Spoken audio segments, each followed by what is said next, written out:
on, but then you went too far. When your ship has sailed and all your dreams are lost, everything is wrong, you feel like it's your fault. Just remember, I will be there for you, baby. Remember, there's nothing out there to get you, don't forget it. When life throws lemons, just call me. Just call me. Just call me.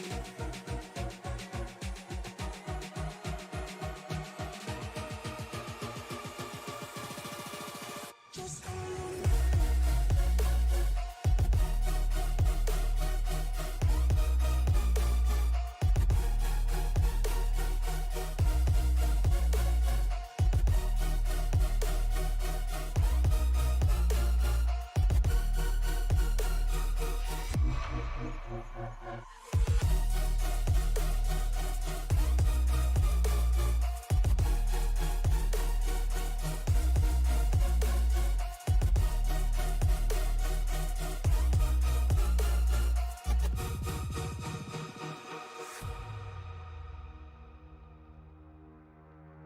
You're stronger now than you ever been. You gotta leave now, it's time to catch the wind. You will climb up high and look through the clouds, and when you're feeling low, I know you'll bounce back. Oh, and just remember, I will be there for you, baby. Remember, there's nothing out there to get you, don't forget it. When life throws lemons, just call me. Just call me. Just call me.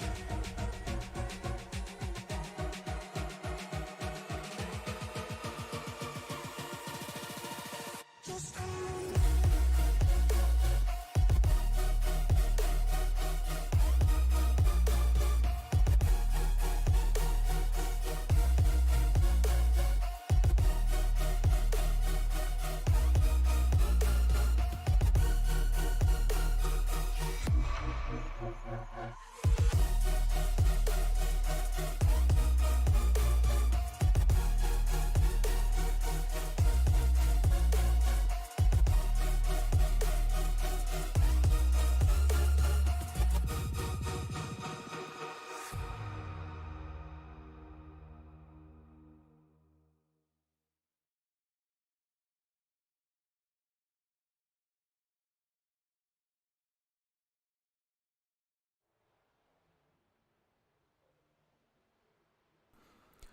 Good evening, ladies and gentlemen. Welcome to the Sim Racing Media Network.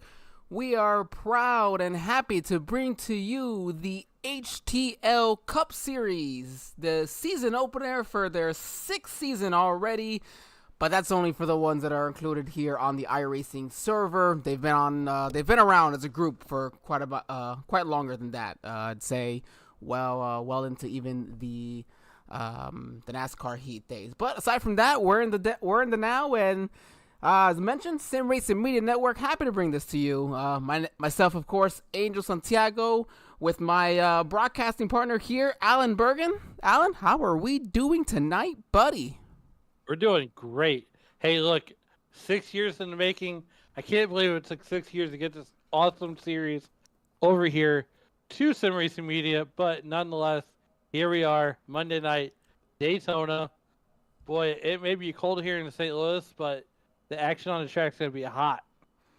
Oh, it's gonna be a warm one out there on that track. You're right. The temps, whether it's the ambient or those drivers experiencing something else here tonight, that's gonna be something else. But it's not a night race. It's gonna be a day race. For this HTL Cup Series opener. And, of course, this entire thing brought to you by Team Conti, Team Conti Setups. I want to thank you very much to those, of course, for being a part of this league. So let's go ahead and get started here, everybody. We'll You're gonna have a full two laps actually for our qualifying, or sorry, for before the race starting here tonight. No qualifying. We had our duels last week. If you missed them, make sure you check them out on the Sim Racing Media Network's YouTube. But 80 degrees for the ambient temp. It hasn't been 80 degrees in Florida here in quite a while. We've been what's cold for us has been as one might say, not cold for anybody else out there. 21% for the humidity. That track temp at 104. It's going to be very, very hot. Yeah, and as we're getting ready to go down the starting lineup, just want to point out David Schmiel set fast time for this race here tonight. Taking duel number 1 was the owner here at HTL, Blake Henderson. He wins duel number 1. Duel number 2, well, let's just put it this way. John Hagan took the win on duel number 2. So there was no shortage of action last week, Monday night, as we, got to, 1, witness qualifying, and 2, witness 2 great duels. But throw all that out the window, now we're going points racing. We are going points racing here tonight. You mentioned there David Smil sitting on pole. Dale Markowski, those were the ones who qualified first and second. Blake Henderson, John Hagan, you mentioned there in row number 2. Your dual winners, Eli Sasick and, Elias Flores there in row number 3. Row 4 belongs to Hunter and Josh. Hunter, I know I've raced with you for a while, but I'm just not even going to try butchering your name this time around. That's Josh Arnold there in row 4. Row 5, Steven Oberstadt and Ross Baxter. And then we move over to row number 7 here, Zachary Apperson and Carmen Sienna. Zachary Meredith and Tyler Ratliff there in row 7. I'm gonna have to get used to this. Sorry, we're on opposite ends. The inside row's on the opposite side here. Meredith in that number 17. Actually, gonna be my own car. Actually, I own the 17 and the number 90. We'll go into that later on for everyone. Kyle Taub, and Kaylee Height in row 8. Caitlin Height and DeMonte Dodson in row 9. Row 10 belongs to Kate Sweat and Kevin Gibney Jr., who has been on the SRM broadcasting booth every once in a while. Mark Parkhurst, buddy of mine there as well, in row number 11 with Tuck Sawyer. Patrick Oberstadt along with Tommy Reynolds in row 12. Row 13, Dean Clavitt, my buddy there, and Matthew Boone. Bailey Thompson, Alfred Denny, my other buddy, another guy who runs a ship here, along with Blake Henderson on for HTL. Row 14. Row 15 is going to be Nate Blankenship, Jeremy Baralt, Ryan Pennell, and Jonathan Adams make up row number, I lost my track there, 16. 17 to Joshua Gaiman, Gary Donaldson, Shad Swatsworth, and Richard Odie on row number 19. And then here towards the end of the field, Mark Kissenweather and Austin Mongold, along with Lily Sharp. Oh my goodness, I almost said Eli. I don't know what's wrong with me. And Eli Sharp in another league. Yeah, a couple quick notes while these guys are coming down the back straightaway. Carmen Sienna is she failed to qualify, but she picked up the number 5 ride, filling in for Seth Wansing in that number 5 car out of Peculiar, Missouri. Seth, hopefully we'll be back next week. Mark Parkhurst will be in the 77 car in place of Lucas Gortman, maybe permanently. And Ryan Pennell starting for the number 1 car of Dustin Hall. I guess we're going to see if that's going to be the case or not. I told Blake we may or may not bring him in to start this race, buddy. We'll bring you in afterwards. We've got a race and a season to begin. For those of you that aren't used to having me here as your broadcaster, just remember that you're rooting on somebody. Just jump into the chat. Let us know who that is. We'll jump over to them at one point or another. We got a lot of beautiful race cars. 125 laps. That's 500 kilometers, which is why we can say that HTL 500 here at Daytona. And they go to the Geico Restart Zone. We are green flag racing here for the HTL Cup Series Season 6 opener. And they are away side by side. We got a full 39 car field tonight. Yeah, here they go, 2x2 down to turn number 1 and 2, coming down that back straightaway. And Angel is going to be a high stakes, high speed chess match at 190 miles an hour. I think that's the best way you can put it. 190 miles an hour, maybe not even though enough. Already going 195, 197 here with this draft. And again, so many cars out there. I don't know about you, but it is not often that you can have a full 40-car field here at Daytona. And look at those cars come across in front of us here. Beautiful. 3 wide already for some of them. Yeah, these are some. Want to give Blake Henderson a shout out on the camera work, on giving us these views here tonight and allowing us to bring these to you. And, yeah, I mean, just 2x2, doing it Noah's Ark style. Yeah, they're doing a great job. And now let's be very clear. 6 seasons. So while this is the first season that we are broadcasting it here from the Sim Racing Media Network's perspective, they've a lot of these drivers have been racing with each other for a long time, and we're gonna see what my computer can handle when it comes to broadcasting these 40 cars. I haven't done this before in a long time. We upgraded RAM this off season here to try to figure that out. Try to help, hopefully. Granted, not with the anticipation of broadcasting this one, but hey, works out that we can anyway. So, we do also have, of course, we'll mention throughout the broadcast, all the different drivers, paint schemes, and the I think the best part of what you can call of HTL is their charter system. Of course, based very much like our real life NASCAR charter system for the Cup Series and what has not been adapted even the IndyCar. But there are each one of these numbers, just about every single one of them, they are owned. They're a charter, and you've got your guaranteed entries into the races for of course for the entire season.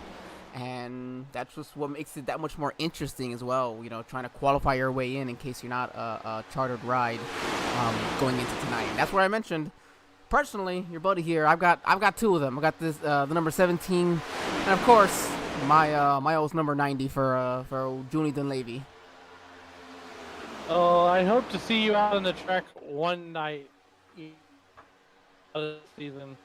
Maybe make an appearance on the racetrack. Speaking of,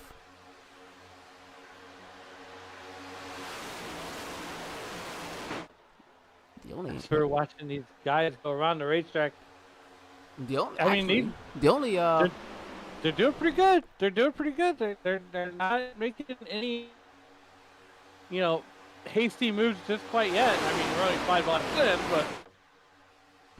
The only charter car missing tonight's race is actually my number 90.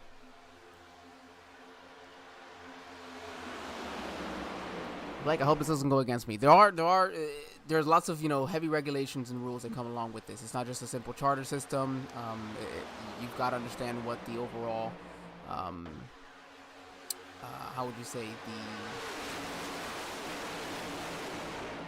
how the system works here. And so you have to, just like in NASCAR, you have to essentially show up, make sure you're showing up to the races, you're racing each one of them, at least attempting to get in there. And so you have to, of course, have your emergency drivers, your backup drivers, to be able to do so. Typically the owner of the charter, but I'm up here broadcasting with you, Alan, so I can't be out there in number 90, unfortunately.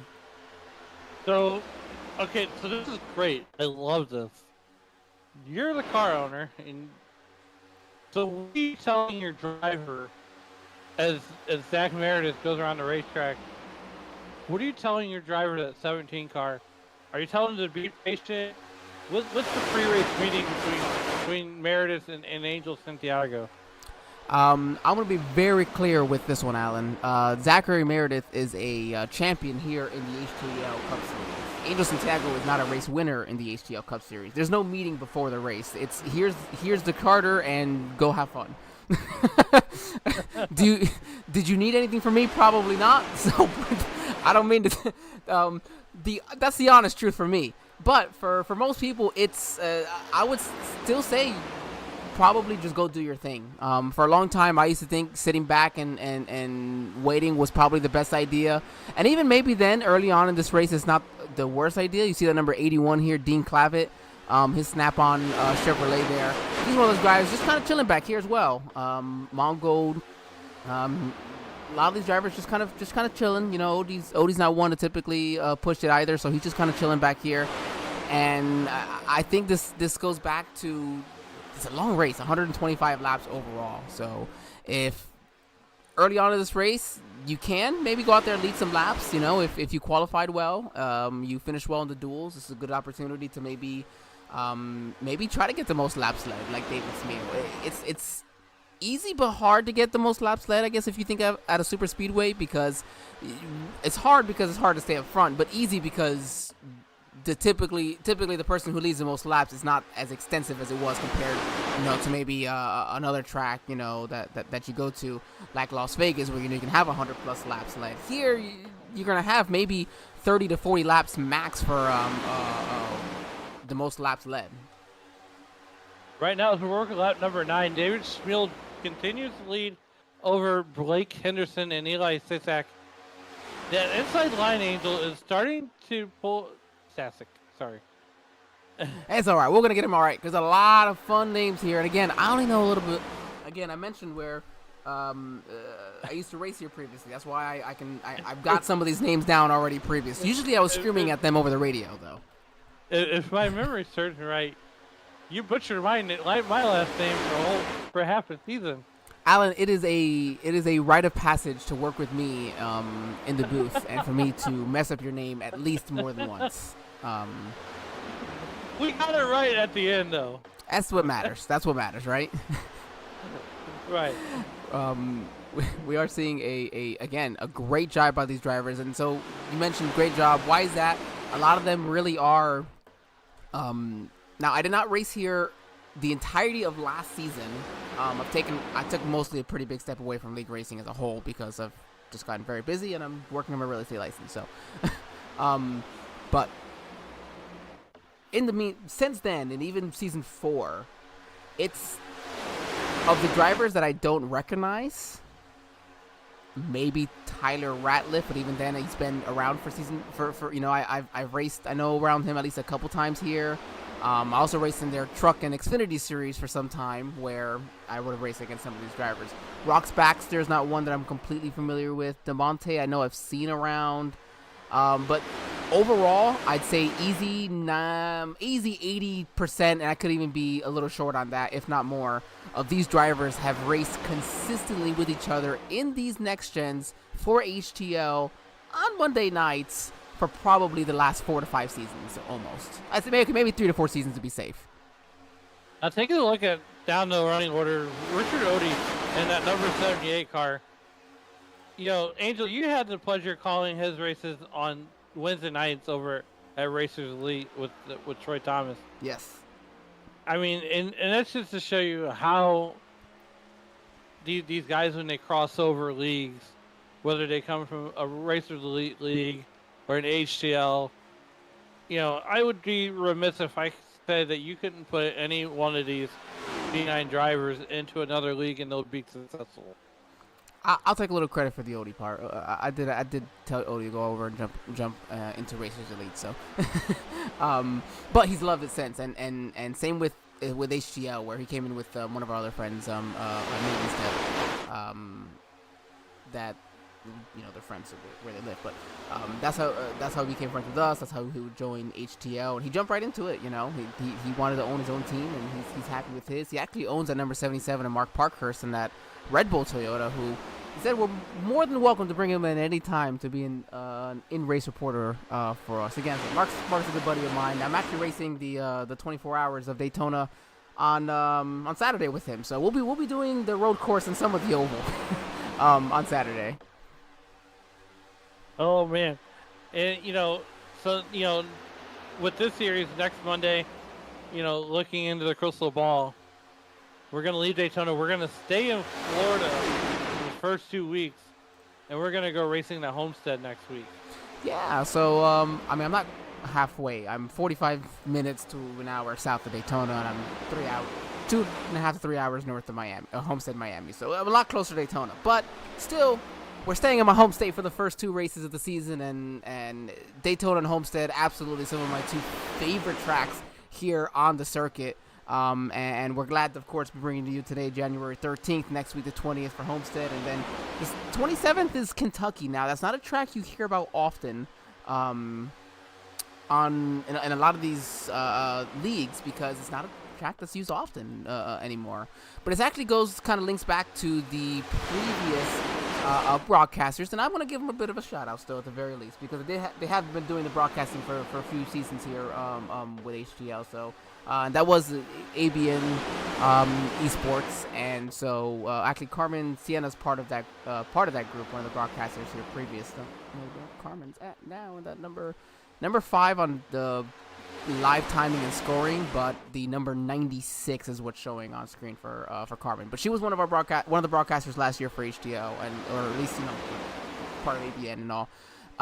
And for what they had were able to do, great job overall. So we do appreciate being able to take over from them, and to give a shout out, of course, to everything that they did for these last couple seasons. But again, even then, you still have them still here joining and racing here in the series. So we give a shout out for that. We give a shout out to everybody, of course. Again, 39 drivers here tonight. Just an unbelievable. And it should be 40, but I've got to talking to one of my drivers here, Dylan. He works nights though, he works really early mornings. 3 a.m. mornings. So it's also, man, can't blame someone on their sleep schedule for that. I call it the Australian day shift. He works like in a bakery, I think, of some sorts. Oh, yeah. I mean, if you're working at a bakery, baking you gotta bread. make a donut. Something with bread. Now, something that, of course, to talk about, typically maybe later on in these Daytona races, these super speedway races, or maybe in the middle of the race, where things can kind of get just spread out and you see people losing the draft. It actually happens pretty early on here in HTL. And you see here already 34th, 35th, 36th, 37th, 38th. Got those 5 drivers. And the 6th driver of Nate Blankenship, who did come down pit lane. He was on pit lane for a full minute, so I'm not exactly sure what exactly happened. That would cause... I didn't see anything mechanically wrong with the car. No, and nothing came up with my live timing and scoring either. So I'm not exactly sure what may have happened to him. So we'll have to hopefully come back and get an opportunity to speak with him. Whoa, and we've got a problem. Hold on, everybody.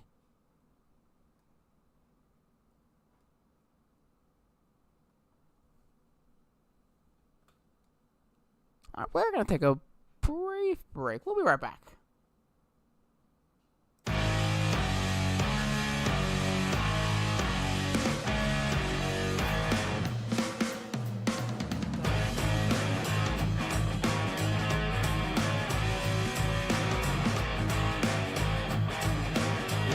Take a dump on you?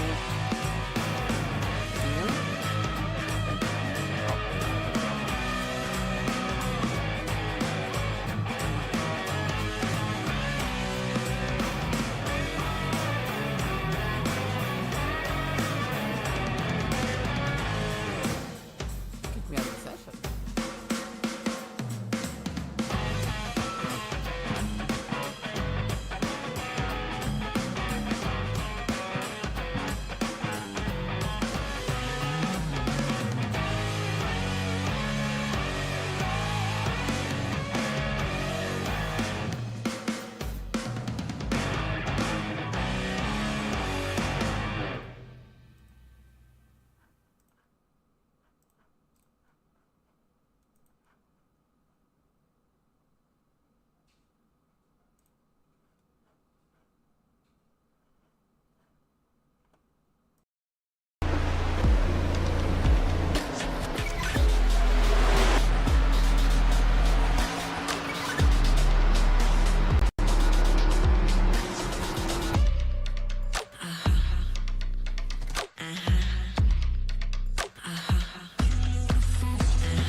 right, everybody. I do believe we are back. Are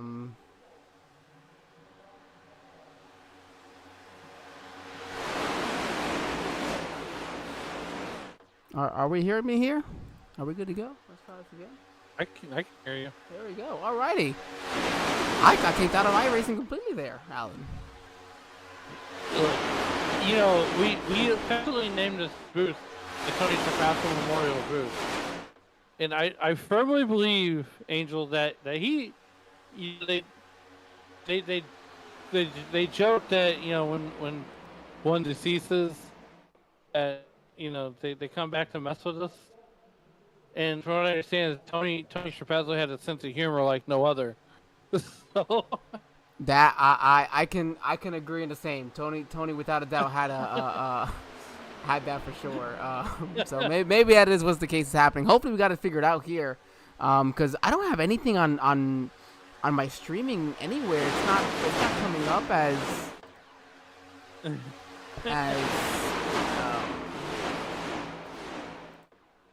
yeah, I'm not having any problems come up here with that or any situations. Well, while we were away on a commercial break, Zachary Meredith in that number 17 Thomas and Friends car, was leading the charge on that inside line.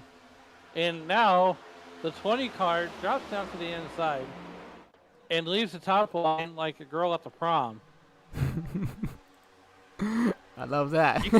You can tell I've been working with Dave way too much. We'll try to get this. We hope everybody's not can still have no problem listening to us here, at least on their podcast, or at least on their side. So, in the meantime, we'll try to get back into the focus because we got some darn good racing happening right now. We got 3 wide right now in just a moment, and unfortunately, our cameras went away as well. Well, right now, as we're watching this, we got trouble. There it is. There's a wreck. Oh, big wreck. Oh, Alfred Denny, the 12 to 27. Oh, David Steele Jr., the pole sitter involved. All right, hold on, everybody. Let's check out exactly what happened here. Oh, just at 100 laps to go too. Yeah, the first 25 laps green though did a great job right there. 21 car went from a Reese's Peanut Butter Cup to a Reese's Pieces in a hurry. Yeah, Al was not having a good one there. There it is. Let's see. And this, you know, you can imagine we're here. We are. You know, we're starting to go 3 wide now. And Blake, I apologize. Well, the cameras also reset themselves. So, there it is. And that's a push. It looks like on the 62, if I'm not mistaken. Yeah, that's David Smeel, actually, your pole sitter. Oh, yeah, that's a bad push there. Gonna get to the left rear quarter panel, or left, yeah. And that's what's gonna, that'll cause that one right there. Trigger the chain reaction, if you will. Chain reaction, and all the cars that would get involved in this. Alfred Denny, hard hits. Oh, Mark Parkhurst, hard hit for him as well. I don't know if Blake Henderson, did he get anything involved in there? Let's see if the league owner got anything in this.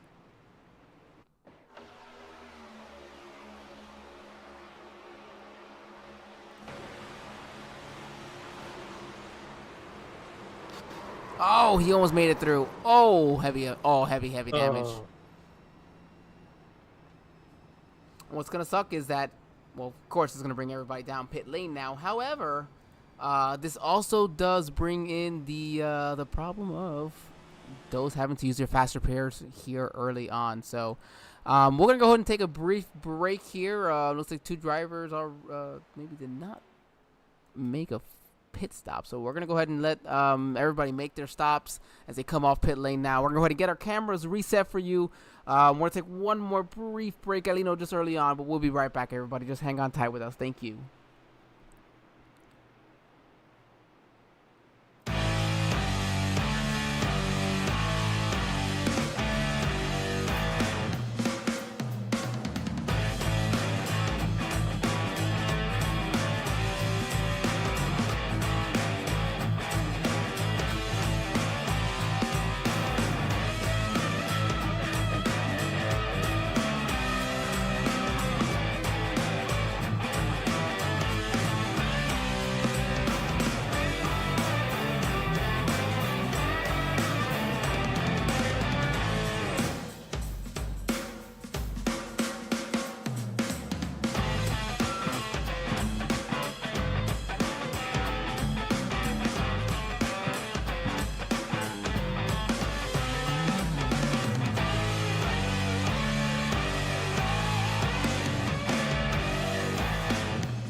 All right, that should be up and going. Now we have our improved camera pack back on here. Thank you again to Blake Henderson and Henderson Graphics for that. I don't know if he considers Henderson Graphics for it, but we see Mark Kissenweather in that number 12 Toyota and Chad Swatsworth as well in that number 12 Toyota coming down. They have decided that they came through that first time around. Now, to make clear, we're 3 wide for a good reason there, Alan. And I know that we're, aside from the fact that some slight computer or iRacing problems, what to say, because again, nothing's coming up for me, that was the stage break, lap 25, end of 25, and the next one being end of lap 75, and so of course they're gonna get racy and they're gonna want those extra points wherever they can for those top 10. Yeah, absolutely. And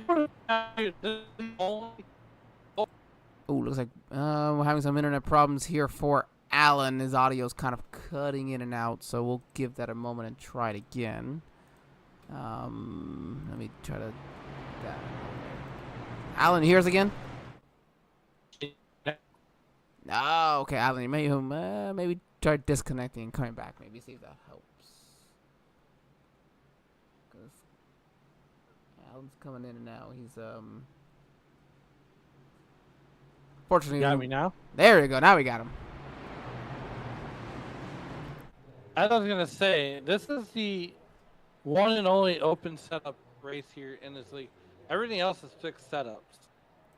That is correct. So, Team Conti, we did mention, going to be the setup shop for this series. However, tonight, for the Daytona 500, it is going to be a full open set for the race. And so that's also going to play into, I think, as well, when it comes to fuel strategy. Granted, with tires, we get a full 7 sets for tonight's race. Actually, 8 sets because of the ones they start on. So they got plenty to work with to start. And we've got some cars on the apron, some smoke before this one's going. And I think lights are back on the pace car. That's what the officials say. Lights are back out on the pace car. We're not going green. Oh, here it is. Not sure what happened with. I'm trying to get a different view of this. Eli Sasek is coming through, gets to the inside here, and we'll come back to it. There you go. Eli's trying to come back up on track. Oh, and it just, oh my gosh. How awful. What are the odds of that happening? It wouldn't be Daytona unless something like there's a freak accident happening. Yeah, so all he's doing is coming back up on track. And I mean, he's doing it at a very slow pace. I don't see why this would have. Let's jump on board.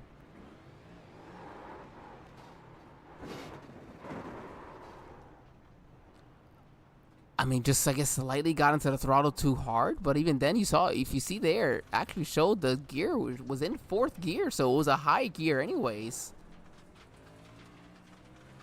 Cold tires? I mean, yeah, maybe. But it wasn't going that fast. No. So, I don't know what all happened.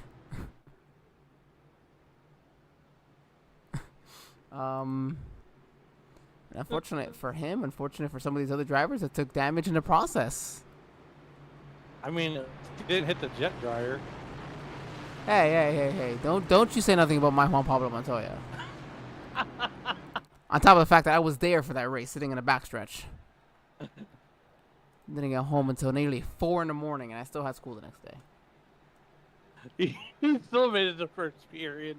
I did, actually. My teacher gave me, my second period teacher gave me extra credit for showing up. I'm not gonna lie to you, she actually did. And here they go to the Geico restart zone. We are green flag again here. And that number 17, Zachary Meredith, jumps right down to the bottom. And again, I'm very bummed that Dylan couldn't make it, because look at that beautiful Thomas and Friends paint scheme right there. I mean, only Zachary Meredith, especially All right, Alan, I think we're cutting in and out for you again, so we'll come back to that thought. I do apologize here, everybody. We're fortunately, internet sometimes can only be so much wherever we're at. And Alan's just having a problem for a moment. So while we get that figured out, everybody's pretty much spreading out again. Because again, we got 100 laps almost kind of to finish that race. Really 95 because of the probably even less than that, 90 when you think about the other green caution laps. So with the here we go. 30, 97, 54, 3 wide here, going into 1. Not really sure if it was meant to be. Maybe 97 just trying to get out of the way. They see the 21 of Alfred Denny trying to make his way through, where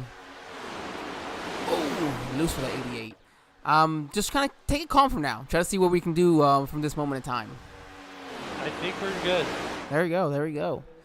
You see that first, man, up to the 4 car, Zachary Apperson there in the 7th place. His first 7 are going to be single file. But there's one thing I know about these drivers at HTL. There's always somebody who would like to be leading.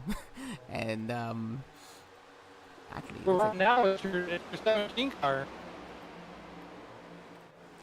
17 car. Yeah.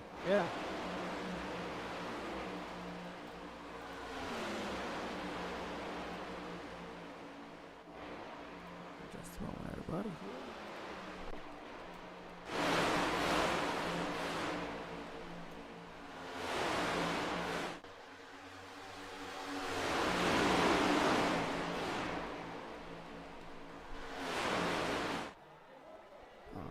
Let's see, and then we have the sorry about that. We're trying to get this. I think we're good now.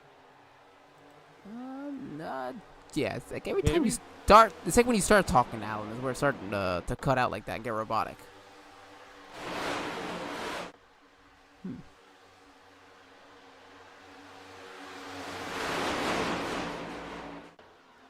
Actually, here we'll do one thing, everybody, just to make sure that's not also on my end.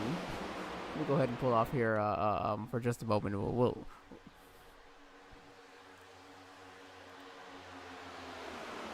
you never know. It could also be my my thing. I did have a full reset, right? You did. But regardless, side by side again. You see them? Told you they can't be single file for too long. Somebody's got to be itching for the lead, and right now it is that number 20 Hunter in that beautiful Chris Bell-esque looking paint scheme, I would say. Yeah. Pretty good looking car.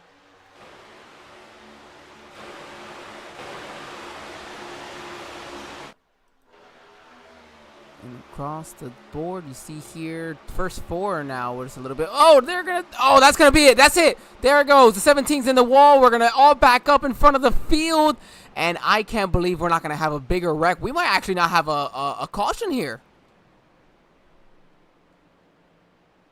No, there's no caution here.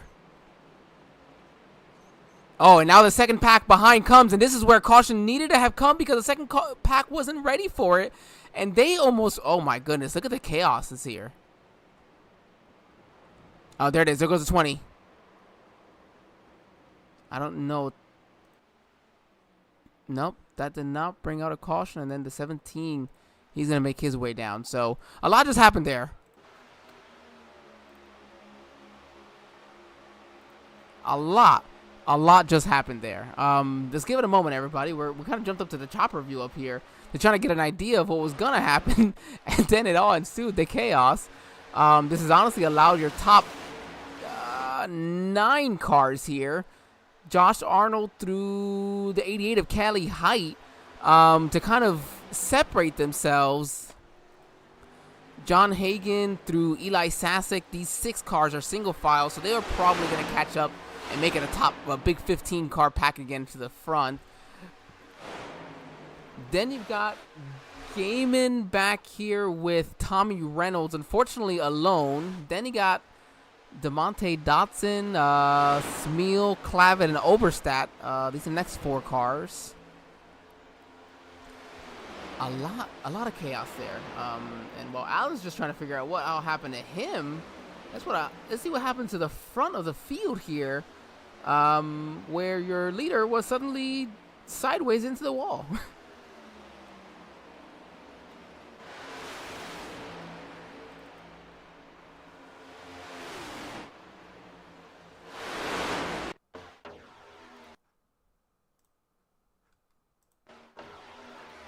This looks like the 17 is gonna get a.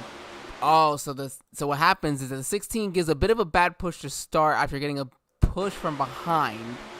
That causes him to slow up. The 2 looks like a Kyle gets into him. The 16, it's just a chain reaction. Nowhere for the 20 to go. The 54, the 1 gets slowed up and caught up in there. And then, I know this is kind of sucks. I have to look from behind. But then you see, fast forward quickly, is in the rest of this pack of 9 or probably 10, 15 cars trying to avoid everyone else coming at 15 or 20 miles per hour. Well over 50 miles per hour, probably faster. And that's really where, the entire chaos just ensued for everyone. And I hate it for my car, for my driver there, number 17, Zachary Meredith, just, was leading, and it was a chain reaction from that third car back. And really, the 2 cars that were behind him, they are still okay. But that is also part of pack racing, which you experience here at Daytona and at Talladega, and of course even Atlanta, with those much closer spaces. They're actually coming up here. I believe this is, let's see, right in front of them. They're coming up on a lap car. Sometimes it's easier. I jump on board and get a good view of who I remember. Oh, we're 54 behind it there. Wow. A lot for sure. Alan, are you back with us yet? Just as you said that, here comes There you go. Denny in that number 21 car. He's trying to get something going on the outside. Albert just seems like he's been involved in just about everything today, and he's just not going to give it up. I think he's just said, you know what, screw it. Let's go out there and try to make something happen and lead some laps in this Reese's Ford Mustang. It's Reese's, not Reese's. Reese's. You know, I'm Hispanic. I say things how I damn well please. That's what I do. It's called Rebecca's looking at me. We're going to look right now. I also don't like peanut butter really much, so I don't also eat the candy as it is. So it's also an extra excuse to be obnoxious about it.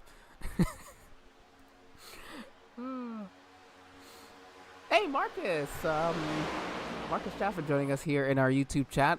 Used to be, I don't know if you're still doing admin work for these guys. He was an admin really from the very beginning. Drove that number 8 for a while. We were teammates. We raced with each other for a little while. But yeah, he jumped in our YouTube chat saying, how was that not a caution? And that's right. And I'm stunned that wasn't and I know I think there's got to be a little bit of an algorithm when it comes to Daytona and Talladega where, unless, because again, the cars, they shot to the right, but everybody kind of just gave space, and the cars that were all to the inside, off on the apron, were cars that were at mostly speed, or just slowing down to get around the pack, or, the issue. So everybody was up in the wall, but they got, going, straight again. I mean, no one really stopped. Now we mentioned here, top 15 group, 6.5 seconds in front of the number 33 of Joshua Gaiman. It's him, Tommy Reynolds, and then they got the 17 there of Zachary Meredith with a fixed car. I'm assuming he had to use his fast repair. Again, they only get one here in this race. And then the 8 car of Steven Oberstadt, he had to come down pit lane. Looks like he's already used his fast repair. That right front's pretty heavily damaged. And that number 8, looking paint scheme right there. Let's go ahead and get a little closer. But definitely a shame that's not where he wants it to be. Alfred Denny, how about it? To the lead with a big push from the number 28 of Matthew Boone, also a former champion here in the HTL Cup Series. So you got 3 Fords up top, Zachary Apperson as well right behind. They had the 88 of Callie Height there, and really they are sticking to this outside. The 4 of them faster than all those guys on the bottom there. The 19 of Lily Sharp, she's kind of there, but not really doing much on the inside. I really feel like your drafting partner can make or break whether or not how fast you're going to go. It's not just a drafting partner, Alan. It's that third car in line. That third car in line is so big, and I love that right now as I say that, you see those 4 cars right up on that back bumper, the number 28. you gotta be aggressive as that number three car in line. And he see the number 2 using some of that draft, gonna make it something work. Says, you know what, Lily, if you don't want to go up there, if maybe your Toyota's not quite working where you want it to, I'll go ahead and do something with this number 2 Toyota myself. Try to get to this inside and get it moving, because we've got a line of 1, 2. Let's go ahead and actually jump in a little closer.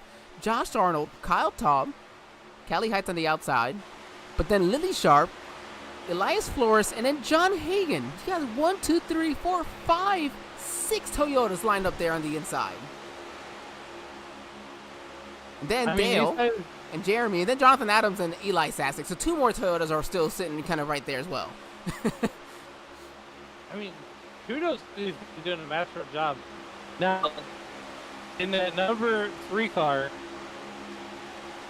this is why I picked Caitlin Height to win last week during the duels in that number 3 cars, and that's because it says OF or OnlyFans on there. Yeah, she reached out to me beforehand, making sure that it was gonna be okay. I keep just wanting to say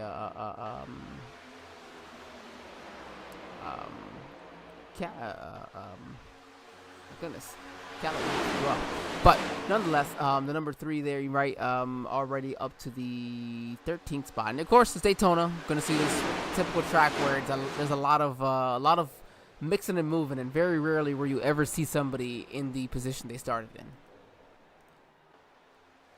Absolutely.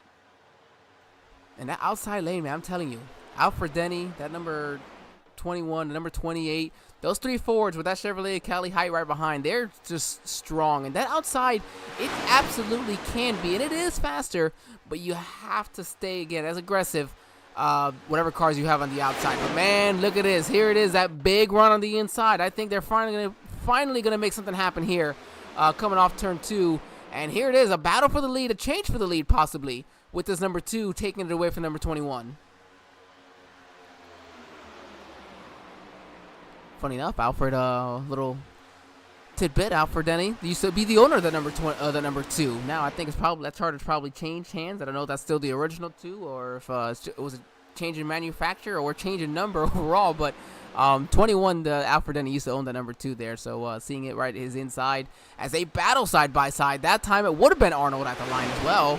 Had that band to finish with, well, we're coming close now to about 75 to go, which puts us, let's see, what is that? Just, we're past a third of the way. Probably, close to 40% of the way to this race?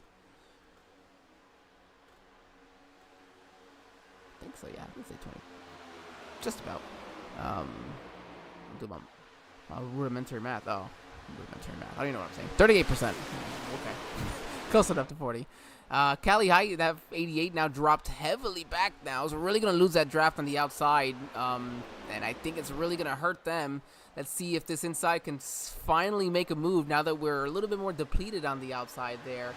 And we mentioned that another pack, you see these 4 cars right here with these, and even the 3 cars right behind them. With the way their front cars are running, it's about not quite a second, but we're anywhere between 2-3 tenths to maybe half a second quicker. On some of these laps, where they're really going to be able to gain time and really make this a much larger pack, I would say. 20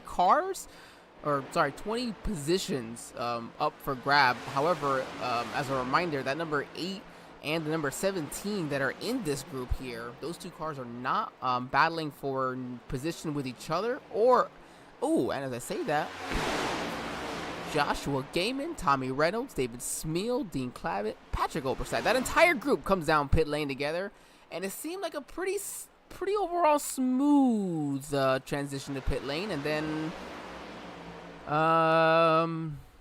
it looks like Kevin Gibney Jr. He's gonna join in rear last bit with this pack. As Alan's going to go ahead and jump out. He's going to try to reset his entire system and try to get back in before he tries to get back up here with us. But 88, Cali Height. I'll say one of those 2. the thing is that Callie's the one who asked me for if it was okay to have that paint scheme. So I keep thinking it's going to be her. I should have been paying attention, but nonetheless, Callie in that number 88 has now help from that number 3 of Caitlin Height to try to do something, but then the entire front group right there drops to the inside, and it should be about that time for pit stops here. 25, 26 laps. And we're coming, you see these front drivers making their way to the inside lane. You gotta imagine we're gonna see a large group of drivers coming down pit lane here in just a moment.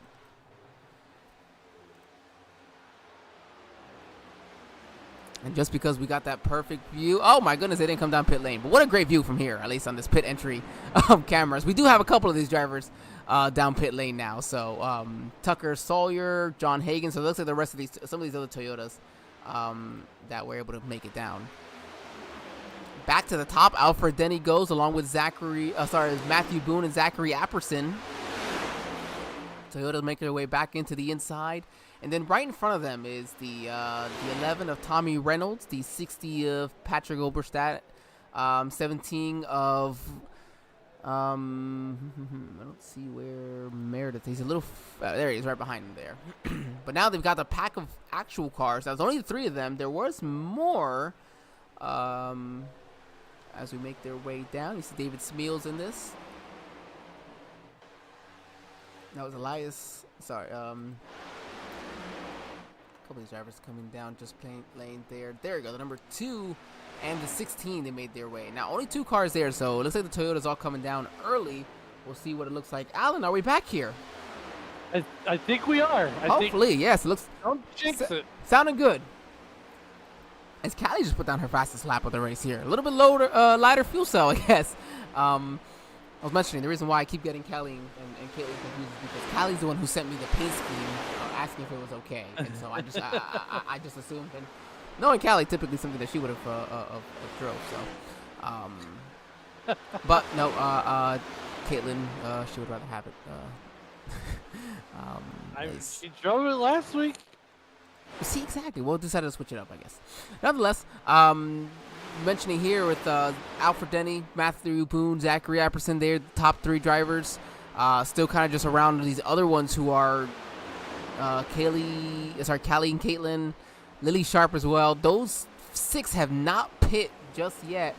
We had, and I say that those 6, we have 16 seconds to the next pack of drivers who hasn't pit. So right now, focusing on that. So we did have all the Toyotas, or at least most of those Toyotas that were working together come down pit lane.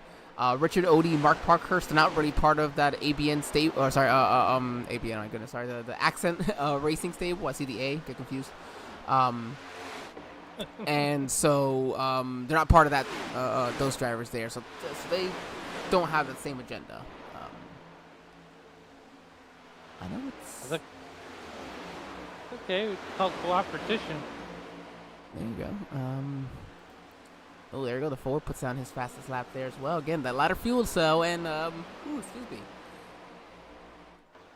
Gonna get some space between him and that car in front of him to allow that faster speed as well to gain. So 54 already, lap 54. These laps continue to just count down. We're staying side by side, and again, quite a mixed group, mixed bag already. Now as we've got about 21 laps to go before the stage end. Yeah, and then we're gonna get things cranked up to crazy. Oh no, they've been very crazy. We've been very, very, very crazy.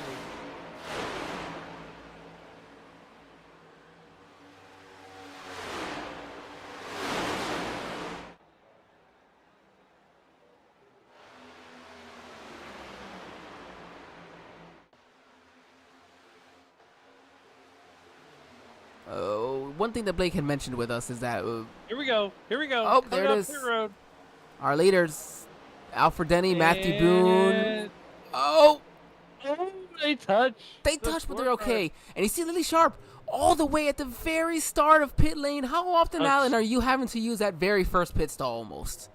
The way I qualify, a lot. I don't really qualify very well either, or just don't qualify at all. But here it is, your next group of drivers. Oh, all of them. And this was that second group that we had mentioned. So not even going to mention everybody who is, because it's just a lot of them. And look at that. But I Look at will that tell you very this. pissy pit lane. I will tell you this though. You do not want to make an error. I don't care if it's the last race of the season or the first race of the season. Making a pit lane error could be very costly, especially in your season. Okay, Alan, you said earlier, what is one thing that you talk about with your driver before this race? If there was one thing I would have mentioned to any of them, I would have said, remember, race 1 is always full of crazy. A lot happens, a lot will happen.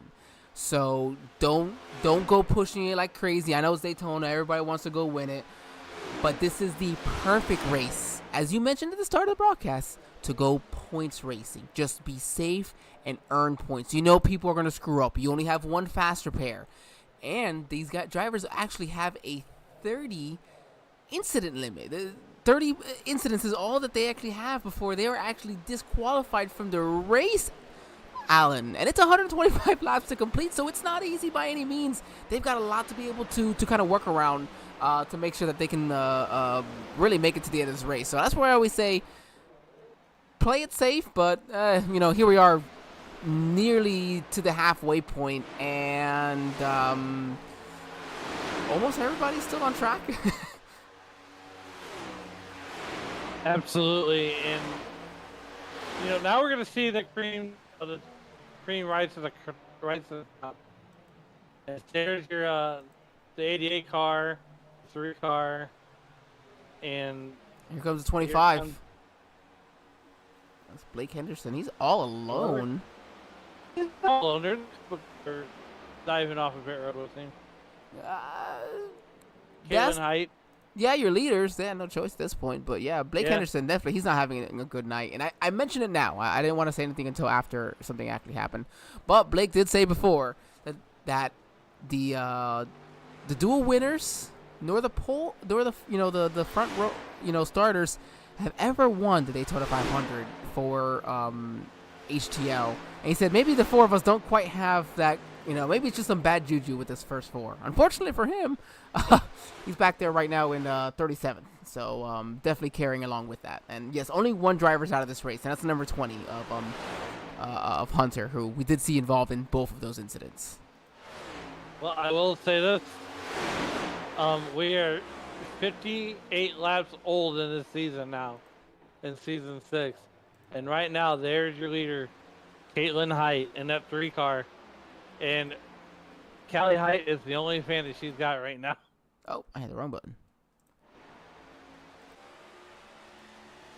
Yeah, of course, Callie and Caitlin, they're probably gonna be a happy couple at home today. I'd say that when you're running 1-2. How about that? I mean, okay, so does Callie take out Height? Does Callie take out Caitlin for a win, or does Caitlin throw a block on Callie? Oh, they'll wreck each other. That's the fun part too. That's the fun part. That's one thing I love about racing with them. They'll wreck each other for the win. Well, right now they're working pretty good together. I have to say that they skilled on and off pit lane far better than everybody else. This entire pit lane sequence. I mean, some people took 4 tires. It looks like maybe they just took gas and go, maybe right sides, but they got an 8-second lead over third place Lily Sharp, and the entire pack of drivers. So. I know right now we'll have to see what it looks like on the timing. I mean, 88 Callie needs to get on the 3's bumper and just stay hooked on as long as she can, because you've got, was it lap 70 or 75 for the stage break? I already forgot. I'll double check here. While he's doing that, we are watching Callie and Caitlin and Angel. I would love 75. to get an actual in-car camera of these two at the rigs to see how laser focused they are as they are approaching lap traffic. This is the closest I can get for you. This is Callie, right up behind here. Of course, Caitlin. Both of them in their 3 and 88 Chevrolets. Of course, running for the championship-winning team of last year. And go ahead and Kevin Gibney's team. And he's got 31. I do believe it's Joshua Gaiman as well. That's his other driver. I'm probably mad at me for not knowing that off the top of my head. But they're losing about a second a lap. So unfortunately, there's not enough laps to get to the stage end where it would work out for them. But I gotta give credit. This was a very close one, and maybe with a few less laps, this would have worked out really well in their favor to finish 1-2 in the stage. I think it could happen. I don't know. I've been wrong. I've been right before. I know people have been wrong before. We'll have to update our timing because it's still showing, for some reason, showing Cali there as pit, although clearly not. On our live timing there on the left hand side. We'll kind of just go over as well, just for everybody to remember. If there is a caution within the 5 laps to go in the stage will end. So, unfortunately, they're still losing more time than it would be to make it to lap 70 before to make that happen. There is, of course, no passing under the yellow line, as is most rules at these races. I know these two are leading. I'm sorry, Callie and Caitlin. We'll give you guys your love for the start of the race. We're halfway through as they just crossed the backstretch there. Halfway through this race, they're getting past the number 54 car now of Tyler Ratliff. But if they don't wreck, they're gonna go 3 wide. Lily's gonna get stuck in the middle. Oh no! Until the top there goes the 16 Kyle, but it's a big run for the 83 of Dale Markowski, 97 John Hagen right behind him, and we've got a big run here. Wow, that could have been a big wreck right there, and just about 12 laps to go for the stage end. Lily Sharp in that number 19 car, sweating bullets as she was like Bob Seger in a Chevy commercial, falling like a rock. Well, look at already back here to the 18th position, but what a great job as well that they did.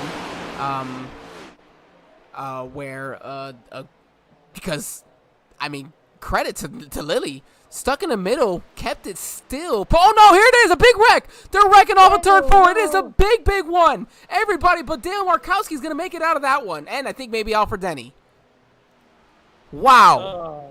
I mean, okay, a lot of these drivers here, but my goodness. And we got a couple drivers landscaping over there. I'll tell you this much. It worked out for Caitlin and Callie this time because they were up front and away from the wreck. Wow. All right. How many cars are left in this race after that one? It's fair to say. I mean, a lot of these drivers have probably used their fast repair already. So how many cars already use their fast repair? I think at this point, how many cars haven't used their fast repair? Well. All right, so we're going to go right up here, and you already see it. I think it's maybe even that 4. Does he give too hard of a shove? Oh, you see already. He's pushing the 16 here of Kyle in the middle of the turn. Actually, no, maybe not. Maybe the 16 tags the apron a little bit and gets a little loose, and the 4 just doesn't check up in time. Gets into the back of him, gets him sideways. Oh, my goodness. I think if we go on board with the 4 car, that'll tell a better story. Let's go ahead and jump on board there quickly with that number 4 and get an idea exactly what all happened for him here. It looks like a little bit of net code to me. I think so. Look at the 16 gets immediately. It gets a little upset. Maybe. I don't. Yeah, that's hard to tell from that angle. But of course, it's this angle that does show the carnage of it all. And the only other view I guess I want to see is Alfred Denny, and how does he make it out of this one?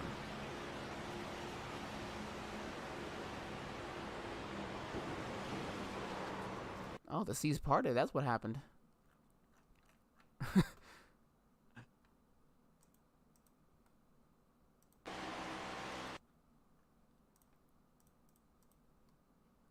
Look at the footwork. Oh, I had a little bit of contact there with the 11, but it seems to be pretty all right. A lot of cars there involved in that one. Jonathan Adams. Ow. I'll believe it. I believe it. All right, we just passed our halfway point here. We're gonna go ahead and take a break here for just a brief moment while these drivers kind of get settled into this. So we'll be right back, everybody. Hang on tight.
lined up side by side, ready to go green flag racing. We are back here from the Sim Racing Media Network from beautiful Daytona International Speedway, just about a 45-minute north drive of where we're bringing this to you from now, here in Orlando. Myself, Angel Santiago, and my broadcasting partner here, Alan Bergen. So happy to have you here to bring to you the HTL Cup Series, one that I have, again, I mentioned, a little bit more personal touch with, having raced here for a couple of seasons myself. Maybe not the best seasons, maybe not the best look on myself in those seasons, but nonetheless, we're better off here in the broadcast booth, Alan. Well, nonetheless, Caitlin Height, Galley Height, going to be bringing the field back to green flag when we get ready to go green flag racing, and these guys are lined up 2 by 2. Noah's Ark's down behind that iRacing.com pace car. And Angel, it's been one hell of a ride so far, as this season 6 is now 66 laps old. 66 laps old. Yes, you were right. I mean, not wrong. Well, I'm just saying, it's incredible how much laps have already been completed here. And we're just trying to get the lap 75. Once again, 75 laps is lap 75 is the stage break. But as the iRacing.com pace car brings the Callie and Caitlin Height down of the turn 3-4 complex. Second caution of the night, so I think we're doing pretty good here. But nonetheless, Matt Mettler going to pull the iRacing.com pace car off of the racetrack down to the Geico restart zone. Caitlin Height with the button, and we are back to green flag racing here at Daytona.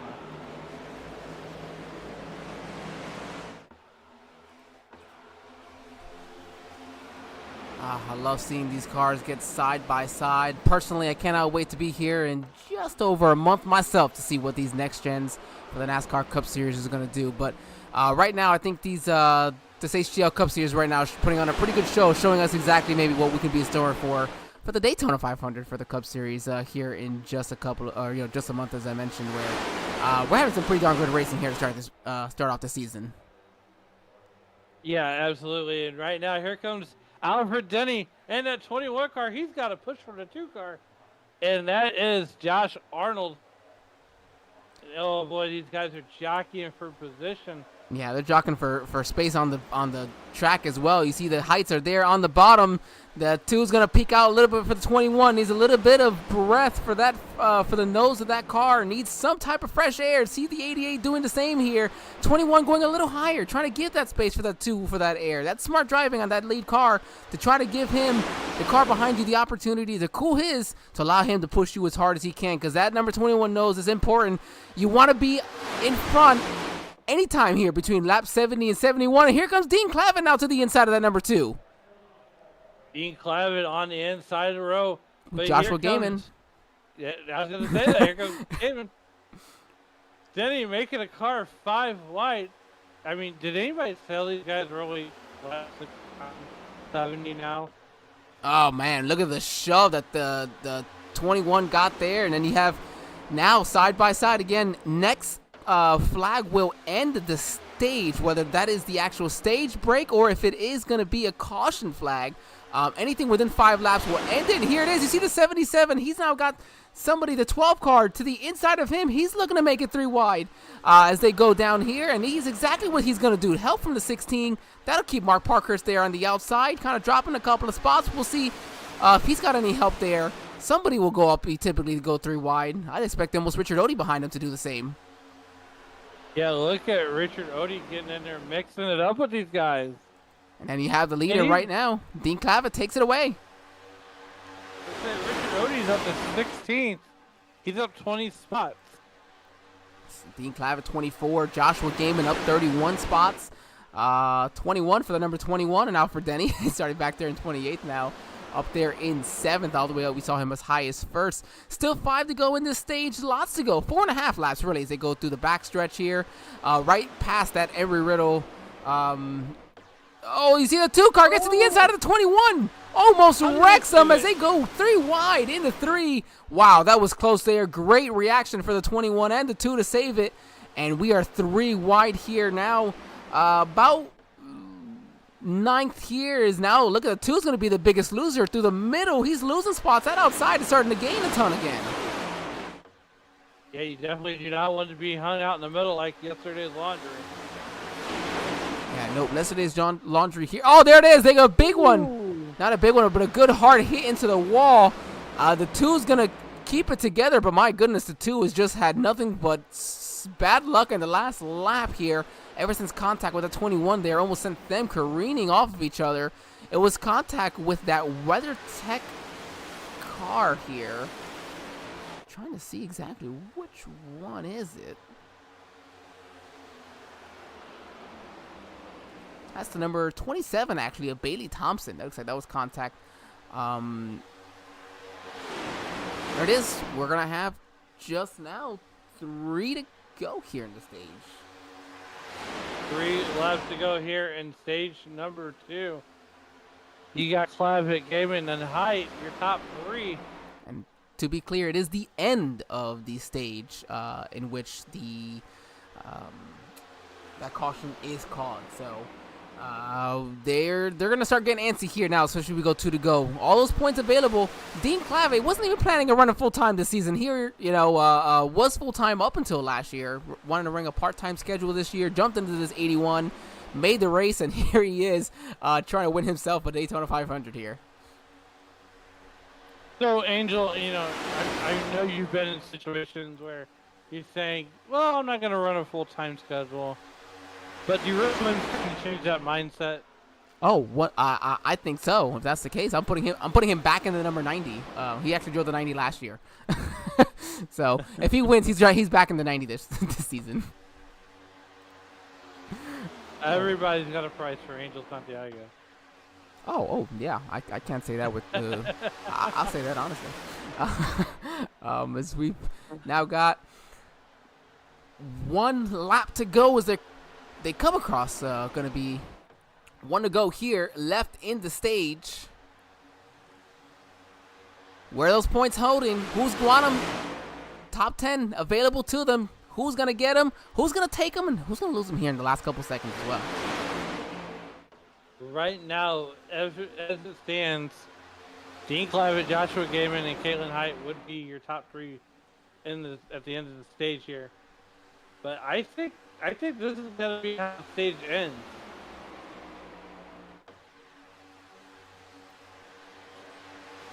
This is very well how the stage could be ending here as they come across. It doesn't look like Dean Clavitt's going to have much of a fight from anybody unless second place Joshua Gaiman does something. It's not really going to be enough. Stage end of stage 2, and Dean Clavitt's going to come across the line of that number 81 Chevrolet. And we should be reaching, here it is, our caution right there. And it will lock in the top 10 at the end of that. It's not going to, it'll reset itself here in just a moment while these drivers have that opportunity to look through. My goodness. Team Conti, I hope you guys are enjoying yourselves if you're watching this one and what these guys have ready for you for the next couple of, next couple of months, really. We got a couple of months of racing here on the HTL schedule. From here all the way to, the end of July? Yes, the end of July. July 21st is... well, I think this is what's really important as well. It's at Kentucky. It's going to be the championship race. So that race number 3 at Kentucky, it's all more important knowing that you're going to be racing there again in July, 6 months later, hopefully for a championship. And so I think a lot of drivers, especially whoever wins tonight, will treat Kentucky as a test session, if you will. I think that's a great idea. I think it's something that they should be doing. And in the process here, we have, I'm going to bother Dean just because I can now. Hold on just a moment, everybody.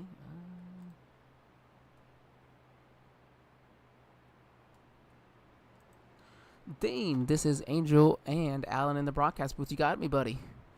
Hello. Well, Mister, you just didn't want to race for me. Is that what it is? You're gonna go ahead and take another ride here in the 81 and have a darn good stage 2 here. How about that win? Yeah, well, I mean, I got good teammates this time, So, oh, okay. I'm sorry, I didn't provide you with anybody. You had Mark last year. Yeah, for like half the season. Nonetheless, I'm sure you're coming down pit road here in just a moment. But Dean, walk us through what's been really an exciting race, at least for us here up in the booth, for this season 6 opener at Daytona for HTL. Yeah, it's been pretty fun so far. Just trying to keep the car clean as much as I can, and we'll try not to screw up this pit stop here. And yeah, that's all it is for now. And hopefully we keep the car clean up until the last stage, and yeah, hopefully we can get this W. And we're looking, we saw pit windows, somewhere in that 25 plus range. We're gonna have just under 50 laps here at the end of this, stage 3 here. How does that work out? Just a full perfect one stopper, or do you think that some of these drivers are gonna try to maybe extend it for a second stop to try to gain some time that way? We'll see. I mean, like I said, it's gonna be a game of cat and mouse now, so it should be fun to watch now from your point of view, and really suck the drive. Let's go ahead and put out there. Let's have a good one. Alan, you got anything for Dean from our Mapleton, Maine? Of course, I always say the tip of Maine where only ice falls. Where nobody lives, basically. Oh no, it's Maine. Everybody knows that nobody lives there. This is just the additive to that. It's where the moose live. So you're doing part-time racing. Does it change that mindset for you? If you win here today, do you go on to Homestead, Miami, and say you win there? Do you just keep trucking, or are you pretty much putting yourself out there for anybody needs a sub in this league? You're available. Well, I'm filling in for the 81 for now because Susie's not available to race until who God only knows. So once I'm done filling in, I'm basically just doing the tracks I like. So like I said, for the time being, we're just trying to get the owners championship here for this car. So that's why we're hoping we have a good run here, and try and get locked into the owners championship as fast as possible. So now just gonna have fun with it. So like I said, gonna try to be a little bit more aggressive than what I usually am. So I was gonna say you took the words right out of my mouth. I mean, it must be nice when you go out there on the racetrack on a Monday night and have a little bit of fun and not worry about points. Oh yeah, it's always fun when you don't have to worry about points. Listen, brother, we're gonna go ahead and get you back down your team, and good luck, and hopefully we'll be talking to you on the other side. 10-4, thank you. All right, see you, buddy. Lady Liberty, right? Lady Liberty, yes sir. Tell Kevin that I forgot his team name at the start of the broadcast. Just so I know about okay. him. No, tell him. I want you to. Okay. All right, that was Kevin. Of course, Kevin and Dean there. Kevin, Lady Liberty Motorsports. There we go. That's what the team name was. I got it. We got it around this time. A lot of teams, of course, around here. Again, get Tombstone, Newfound Glory, Ascent, Militia Racing, Lady Liberty. Let's see, Carolina Beagle Racing, Allegiant, and then Premier Racing Club down there with Mark Parkhurst and Odie. Just let's double check here because we still got quite a few drivers here on track.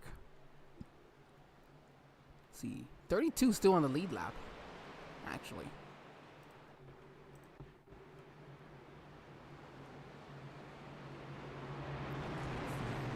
iRacing.com pace car sits through the 3 and 4. Hard to believe, already 80 laps completed here in this. Well, we'll be coming up to complete our 79th, coming to the 80th lap.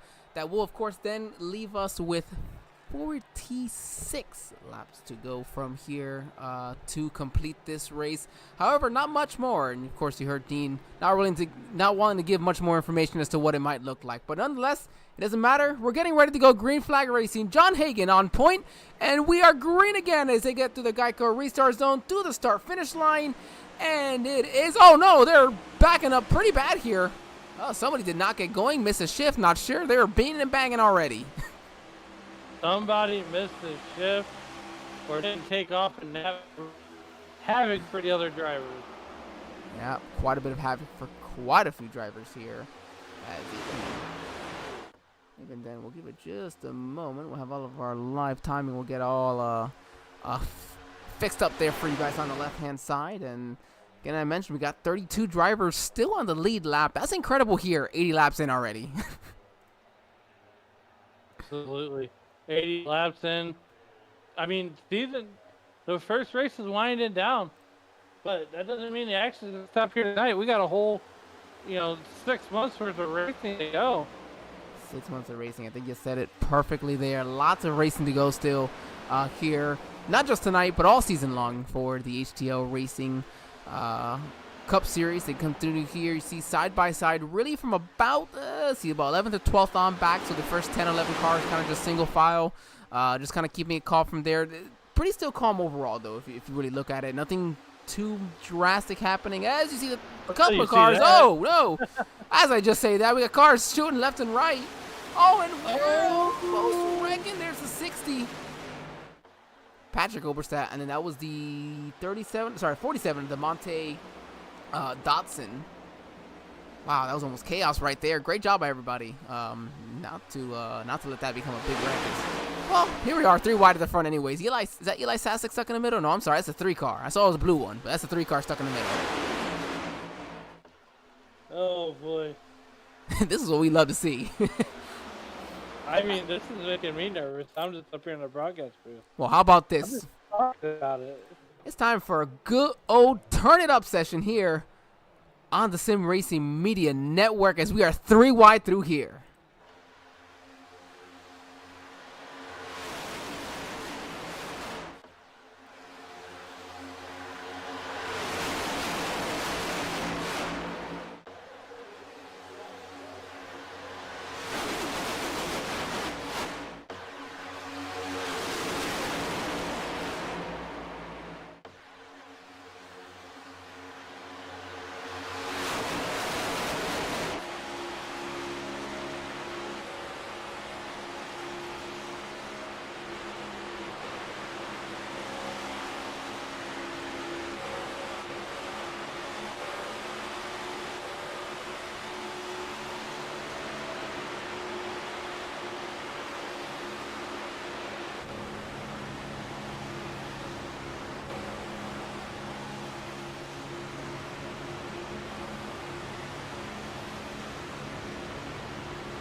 Man, I could just sit here and listen to these race cars go around here at 200 miles an hour all day long. I'll tell you that much.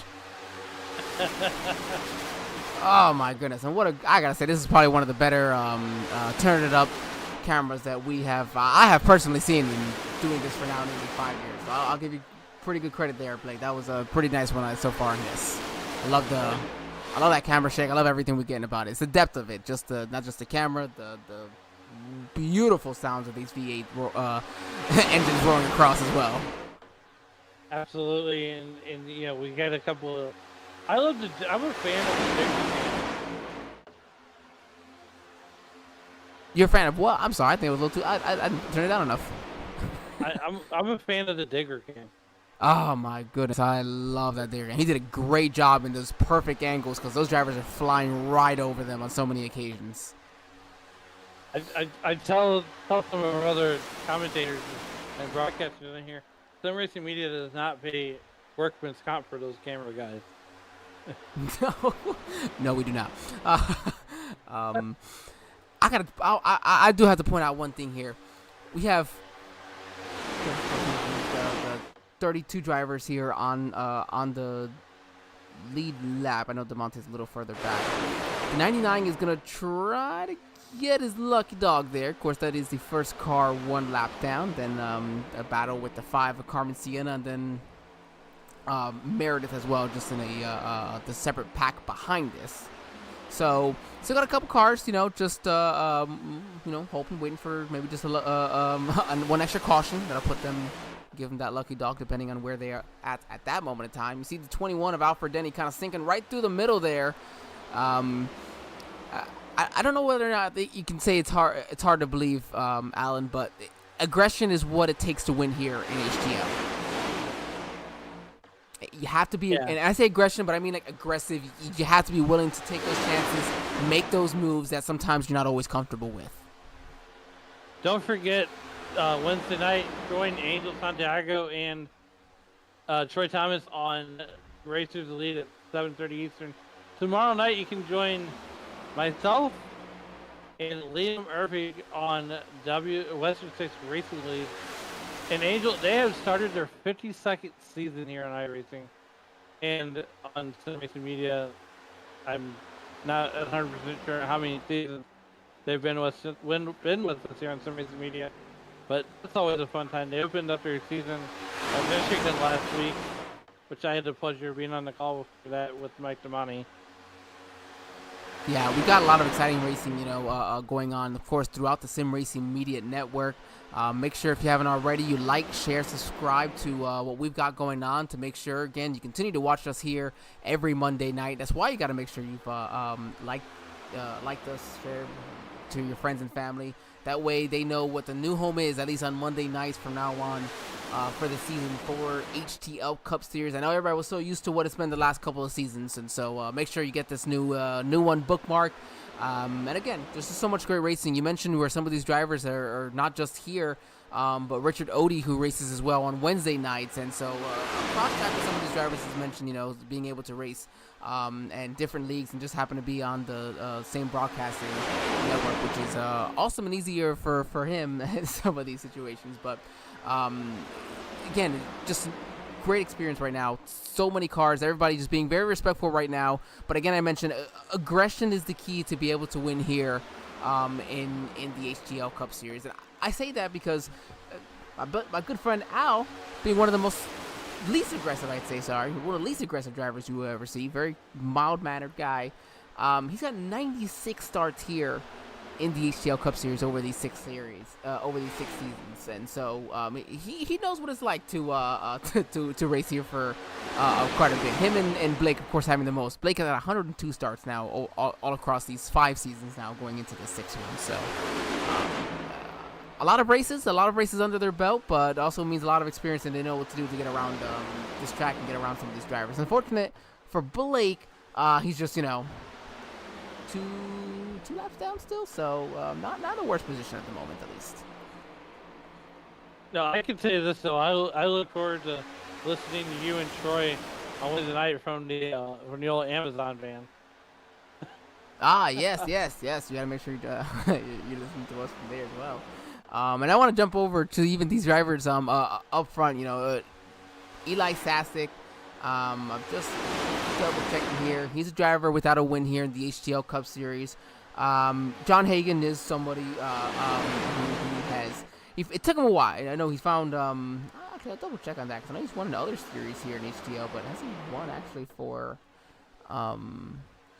the Cup Series? I'm pretty sure he has. I'll have to go back and double check that for him.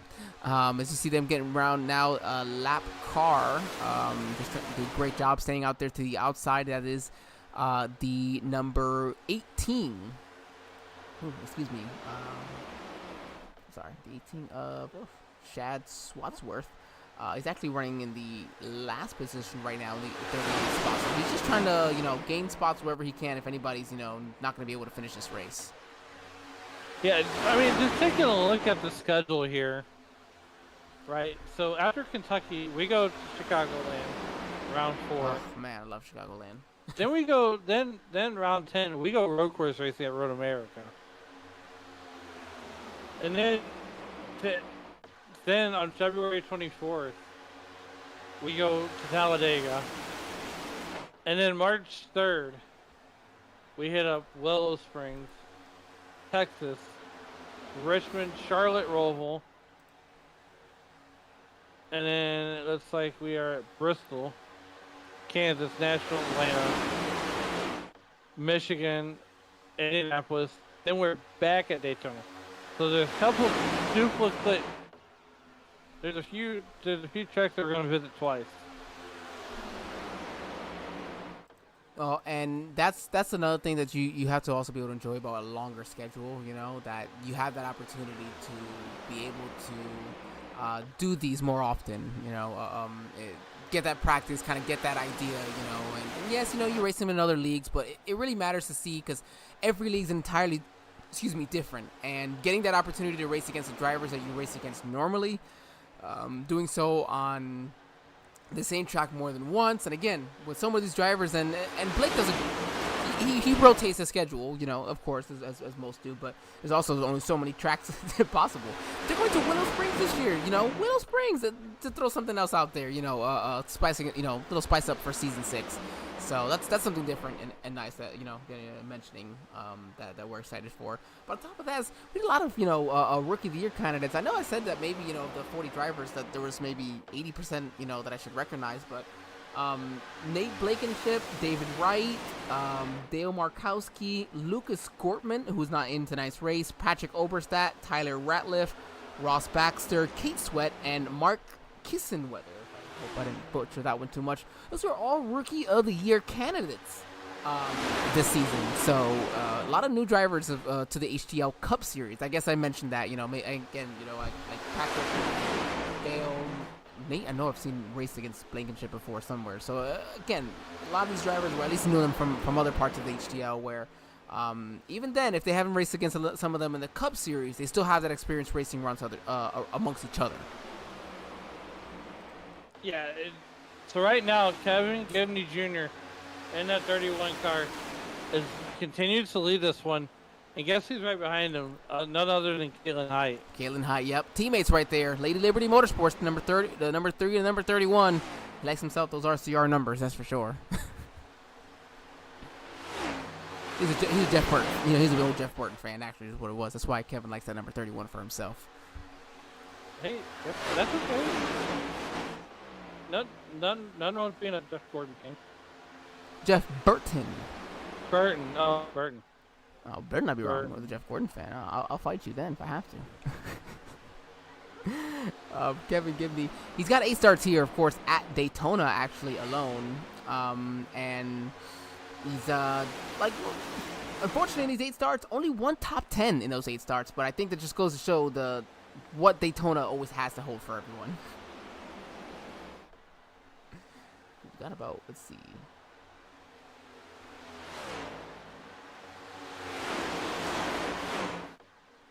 Yeah, that's part of it. Granted, you look at Blake Henderson, his 14 Daytona starts, 9 top 10s. Looks like that might not be able to add to the number here tonight, unfortunately, for him. I was a Jeff Burton fan back when he drove the 99 car. I was fine with him until he dumped Gordon at Texas in 09. Oh. Caution. I'm never going to let that one down. You see them starting to kind of spread out here, guys. Oh, here it is. My goodness, I was just about to mention. We're about to start hitting pit lane here soon enough. And here it is. These drivers coming down. Oh, no, Kevin Gibney. Jr. into the wall. Oh, coming in just a little too hot there. Got to get that turnaround. Hopefully he still has his fast repair. The front end doesn't look too bad.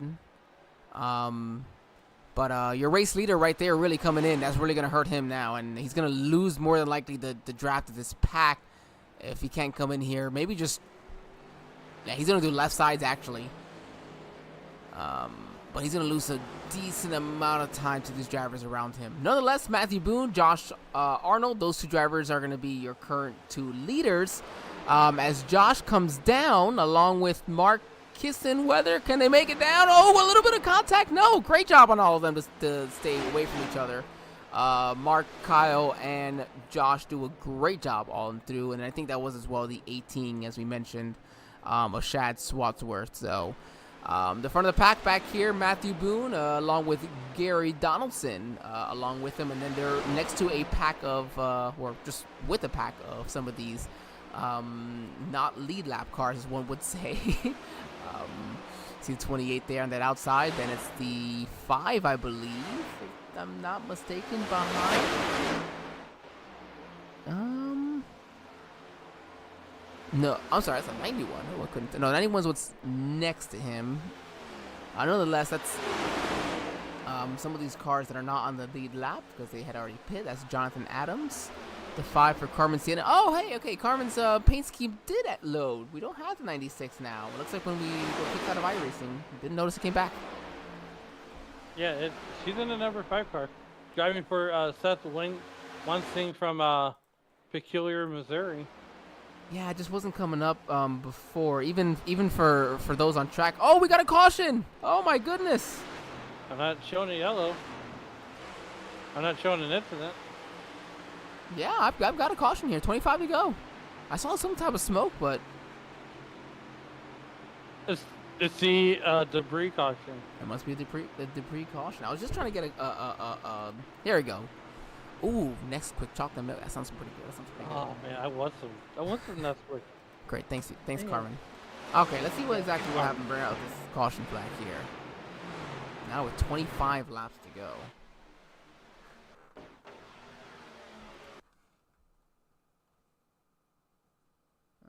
I think it has to do with Richard Odie in the number 78 Toyota. As it looks like it's a pack of cars coming up on him.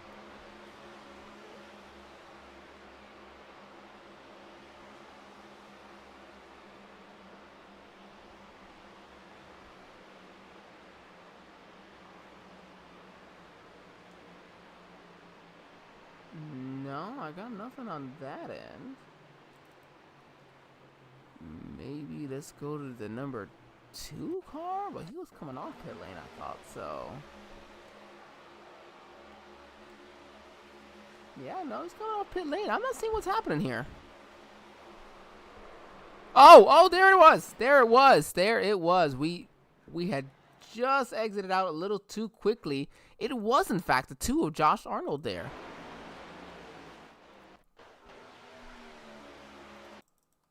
Everybody's coming down pit lane now. It was when they came off pit lane as they caught up to him.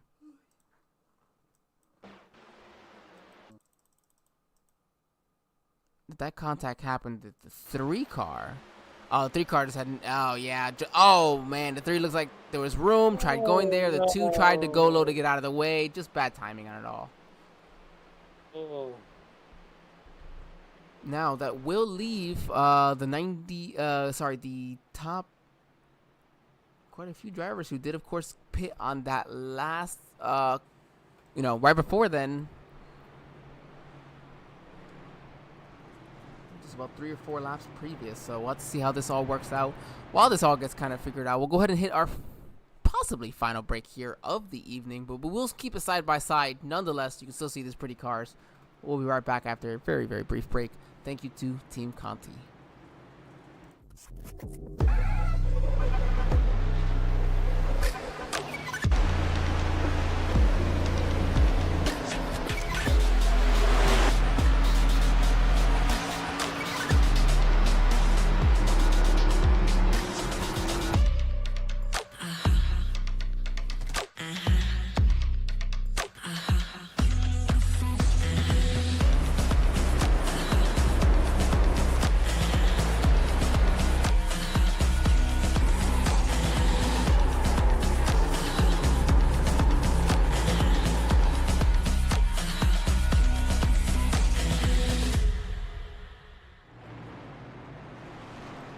All right, back again here, as we said. It's time let's see here. No, he's going to be taking a wave around. Nonetheless, we're our fourth caution here of the evening. And I'd say that makes up maybe for as minimal as it was, and it makes up for the other caution that didn't happen earlier. I think, Alan. I think it does. Oh goodness! Thank you again, of course, Team Conti for jumping on for the season today. Being this race being the exception of the open races, everything else will be a fixed setup through Team Conti, minus the super speedways, which really doesn't necessarily need to be. And so, and I do believe a track here and there. But nonetheless, again, them putting on us the excuse me, the setups for these drivers. And you wonder, well, why does it matter for setups? Well, again, you gotta keep changing it up. And one thing about this next gen that, as beautiful as it looks, unless you have just a good setup, these things can really drive like a dump truck. Yeah, I mean, well, you're on the super speedway. If your car's not really good on the bottom, you can move to the top. You can move around. I like those tracks where you can slide the car around like your Iowas, your Can't stand Iowa, but I suck there. But that's okay. But I suck almost everywhere. That's all right. Then that's what we're hearing. They're down there. Well, that's it. You know what? I can say that now more than ever because I did used to race here. I have 54 races under my belt for HTL. So I'm actually top probably 15 or top 20 most, and I haven't raced in a year or two. That just goes to show the level of competition, of course, that is the HTL Cup Series. I'll double check what it actually is, but the just the oval average for this iRating for this is pretty incredible, I think, for tonight's race. I won't come up here, but well over 2200, I think, Alan. So I think that's what mine is. So technically I fall into that, but it's definitely not what it actually is. I think it's a little bit more marked up than it should be. I know my rating's below 1,000. So I rode one. I guess because I used to only do the tracks that I liked and the ones that I was good at. Aside from that, here it is, the iRacing.com pace car back down pit lane. We're getting ready to go green flag racing. Once again, they're going to cross the start-finish line. And we are green again now with 21 laps to go in the 6th iteration of the Daytona 500 for the HTL Cup Series. It's 500 kilometers, 125 laps. And that sun is setting here in a beautiful sunset as typical here for Daytona. Yeah, I mean, just the lights should be coming on fairly soon here as we're going to start racing into the evening. 21 laps to go. Dale Markowski, he qualified second. He's trying to make it to where he's the first driver to win from the front row. This is the 97, John Hagan looking to his outside. He goes to, I think the 83 moves with him, whether that was by choice or not. The 11, Toyota, similar to the 97. Going to get a little bit upset there. That car did not look like it was happy with the way that reacted. They'll have the 12, I think it's the 62.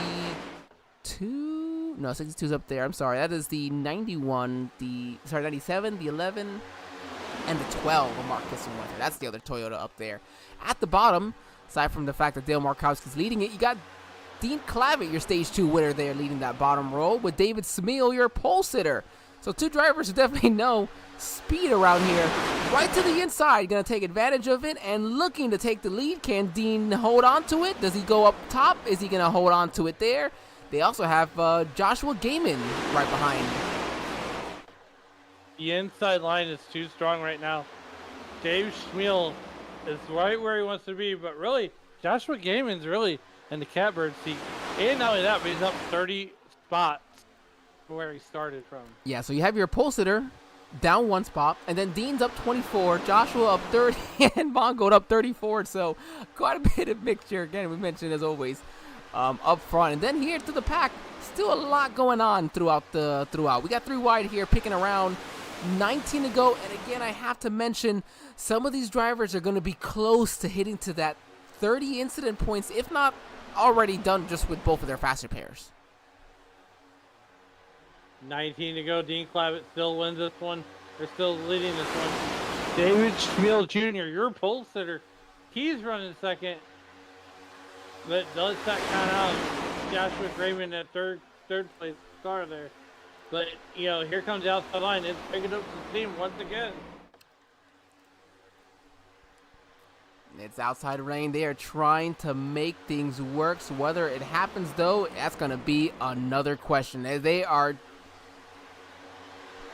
Oh, my goodness. They are tight. A little bit of slipping and sliding, but you're going to see that often. Just depends on how hard you're looking at one specific car when it does happen.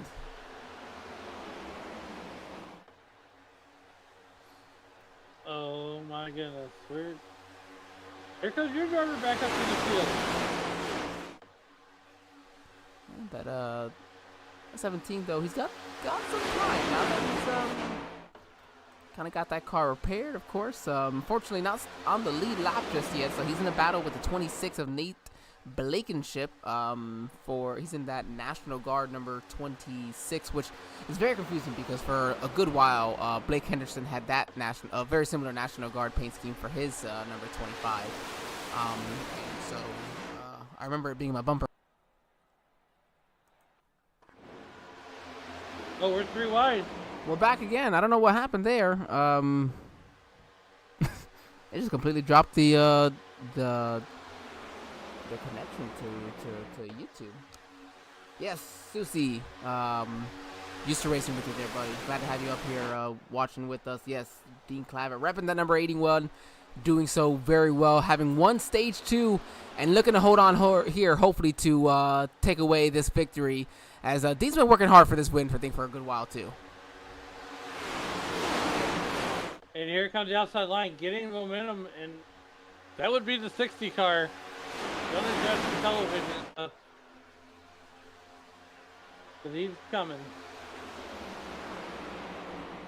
At number 60, that's looking like what we're probably going to see here, except with a Ford badge for... the actual NASCAR Cup Series here, just a couple of weeks here, with Ryan Preece in that number 60 Kroger. But right now it's Patrick Oberstadt trying to make that outside line work. He's got a very aggressive Austin Mongold behind him, but those two, I believe they're still teammates. Whoa, hello. So Austin should stay right behind him. We're still cooperating. It's still cooperation. Well, we'll see for how long here. Yeah, it happens while it happens. So, again, thank you again, everybody, for joining us here. Got quite a few viewers here. So, again, thank you. We are appreciative for you joining us in our first iteration here of HTL Cup Series. You see this beautiful sunset as it is very quickly coming across here in this Florida weather. Cooling down here on the track, probably not as much as it is here in person, but I don't think we're complaining too much there either. Look at that, about 84 degrees for the, wow, actually 84 degrees track temp. It started off at 104. That's a 20-degree drop. Shows you what that sunset does here. I mean, so, what's your favorite spot at Daytona to be at? Where does Angel Santiago sit in the grandstands at Daytona? Oh, we sit in the same seats every single year for the last 10 years now, ever since they have they did the full upgrade to the seats, the $400,000 renovations they did. Completed basically since they started selling out. Section 317 up top over there. We get a nice view. We're basically, I look straight across into pit lane as the driver's coming in. So just between the start-finish line and turn 4. Nice. Gotta love it. Oh, it's our favorite. Rebecca, my fiance, this will be her first year going to the Daytona 500 now. She did go to the Daytona Xfinity race this last September for her first Daytona. And, of course, been to Homestead for most of the SRM things. I'll give a shout-out as well, not just because he's my driver, but at least for Zachary Meredith, mostly a home race for him. I know this is Bury St. Edmunds and where he's from, but he's a Floridian right now, so he's out over. He's a Floridian right now, so I had to at least give that shout out for Zach. And I'm sure we might have a couple of Floridians out here in the field as well, so if I missed that out, I apologize. And in the process here, look at that. Speaking about cooler temperatures, Tommy Reynolds just put down the fastest lap of the race, while Markowski, Hagan, and Adams also put down their personal best. But yeah, 44:58, putting down some pretty bad fast times right now for that number 11 Toyota Camry, which, man, these Toyotas, I gotta say, that refresh on these Toyotas look really, really nice as well. Oh, that you saw a couple of people get real close right there. And if you look at it right here, it's really a 17 car pack. Sorry, 18 actually through here. Oh, actually, no, we're about 19. Sorry. 20th car, place car, Alfred Denny back here. So we got 10 to go now, and we got two separate packs. I have to imagine this pack behind is doing exactly that, just hoping for possibly a wreck and just going to make it through for some extra points tonight. Exactly. And, you know, since we're giving shout outs, we give a shout out to Hope for speedy recovery to my old man, my pops. He had a fall at LAX this past week and broke his hip. And, hey, don't lean on safety barriers. Tell me about it. Anyways, the barrier wasn't, so he broke his hip. He's flying home tomorrow. Speedy recovery. And he's not one to follow doctor's orders. But, when are we? He joked earlier and said he had tickets for the. I told him, I said, it's not even that good. It's Drew Carey. It's not even Bob Barker anymore. Oh my goodness! I'll tell you, some of these drivers are probably looking for tickets out of Daytona at this point. They're probably tired of it. 125 guys, 125 laps is not it is not something simple. We've been going on now for an hour and 45 minutes, nearly 2 hours of endurance for these drivers, having to go back and forth.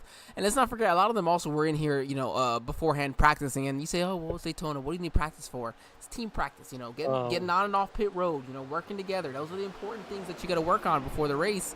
And now with 8 laps to go, we're starting to see some 3 wide open up a little bit.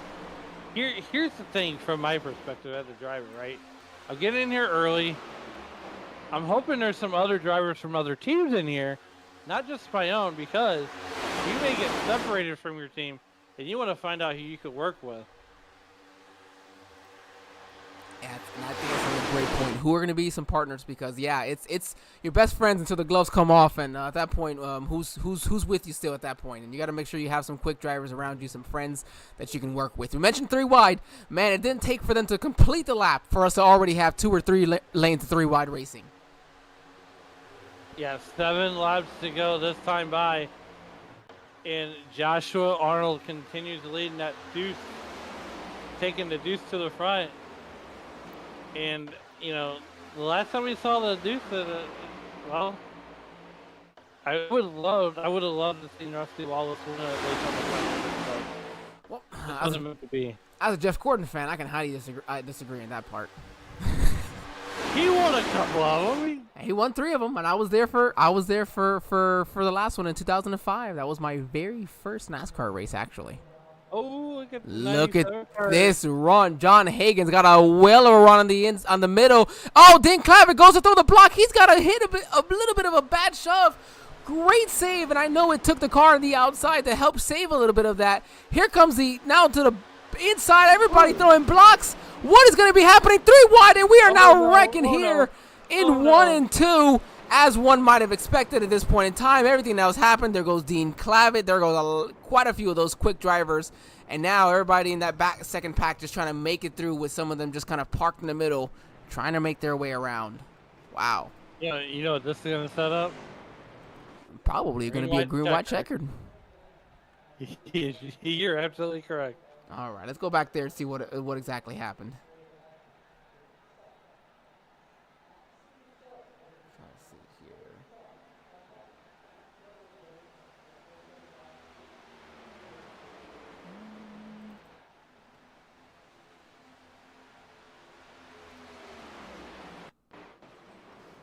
Oh, okay. Well, we're already here. Let's go ahead and get that back a little bit. Right at the start of the field here. Oh. And it looks like it was contact with this. So let's jump on right close with the 81, Dean Clavitt. This will give us a little bit of a better idea as to what happens here. He's got Mongo in front of him. They all check up. He tries to go high. Oh, I don't think that the 74 ever knew Dean was there. Everything moves so quickly. So he tried to come down, and Dean was already there because he had to avoid a previous wreck. DQ on there, Dean. Like it. Oh, my goodness. I don't know. Does that look like what happened to you there? It is. I don't think he gets to that one any better. Well, I don't think the 17 would have gotten any contact from that, so that should possibly put the 17 in the lucky dog position. I know Caitlin Height got a little bit of the action there. Yeah, quite a few drivers that probably took something out of that. So, we'll go ahead and take a possible final break here of the evening, I guess. Give Team Conti one more opportunity to put themselves out there. And then we will be right back after that, everybody. Just hold on tight for us.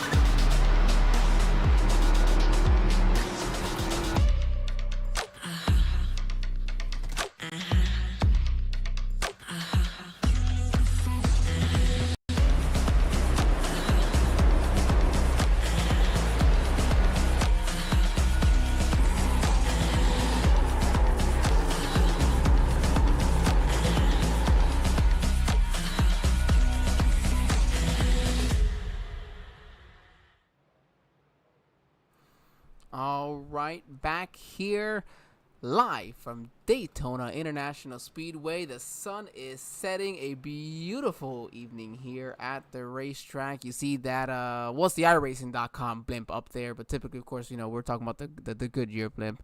All the way up top overlooking, you see Lake Lloyd there. Of course, I'm sure most know, but for those of you that don't know, we don't have, Lake Lloyd was created to, create the banking in the turns here. All that dirt had to be dug up from somewhere, dug it up right there, created a lake. Now it's a big old bass lake. Has some quite a good fishing out there. See the plane coming across. Yes, you do absolutely see planes coming in and out from the airport throughout the races. I have to say, Alan, probably one of the oh, here it is, Lake Lloyd. Great job here on Blake for this one. One of the most cool experiences, and probably one of the most, I think, patriotic experiences of my life is being at the Daytona 500 and seeing Air Force One fly over the racetrack. Oh, yeah, absolutely. And, I mean, you could never forget when Ronald Reagan lands Air Force, Wow, I mean, being born in 97, I can't tell you, can I? No, not really. So, I will take my patriotic moment from 2020. It was February 2020. It was right before everything went crazy. Yeah, it was. I was in 5th grade when you were born. Ah, so you're just barely you're still pissing off your own teachers at that time. Exactly. We're getting ready to cap off our 5th caution here of the evening. Now they're coming off of turn 2, so we still got a bit of a ways to go. Gonna get back around the racetrack. We're gonna have a green-white checkered here to complete this one again. Our 5th caution here of the evening. We do appreciate, as always, everybody who has been with us here so far. It's been a fantastic opportunity to bring you the HTL Cup Series season opener. I kind of figured when I was trying to get this together, trying to get HTL to come over here to SRM, that it might happen. I would broadcast one of these at one point. I guess I was also probably sure it would be the first one too, huh, Alan? I was gonna say, did you think it would be this quickly? I guess yes, but I was hoping not to, But I also thought this was going to be last week where I was working all week, so this is also a better situation for me. Also a better situation for us because we don't have unlimited overtimes in the HTL Cup Series anymore. We're limited to just a 3. We're ready to use our first one here. Take us away, Alan. We'll see if it's our only one or not. All right, the iRacing pace car. It's going to be Overstott and Arnold on the front row. iRacing.com pace car pulled off the racetrack. Joshua Arnold on the button. There's a Geico restart zone. We are green flag, 3 laps to go, and we are in NASCAR overtime. It is HTL overtime here today, right now. Oh no, where it is? Oh, Mark Parkhurst with some heavy contact that will just send him out and around, and that is going to be the 6th caution. We're barely up to speed there. I don't know what happened there. It looked like there was some net code, but I got to see exactly what happened. Oh, that's 77. He's just sitting down there. I don't know if he can get going. You see him trying to get that left front moving. He's going to tow. He's done. That's not the way you want to end your night. No, especially this many laps in and to be taken out that right here at the end. Or here it is. Let's see. It's jumping onto us a little too early. Parkhurst. Okay, let's get a different view. Let's see what'll happen for you here, buddy. So let's see. 62 goes low.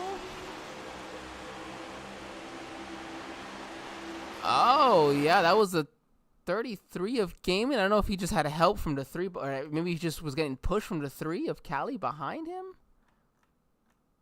Sorry, of Caitlin. No, I think the 77 I think Mark had to check up for those in front of him, and they just weren't ready right behind him. Parkhurst is going to need a chiropractor after that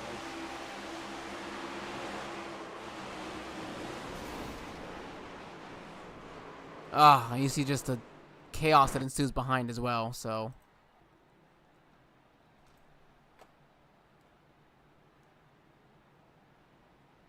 Ouch. Yeah, that's definitely going to hurt him there. All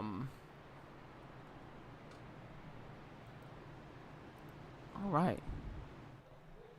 Let's see. Hey, Mark, we figured we'd bring you in here from the infield care center. That was quite a hit you took there. Yeah, it was. People don't know what they're doing and decide to just drive right through the guy in front of them. So, pretty much sums up this race.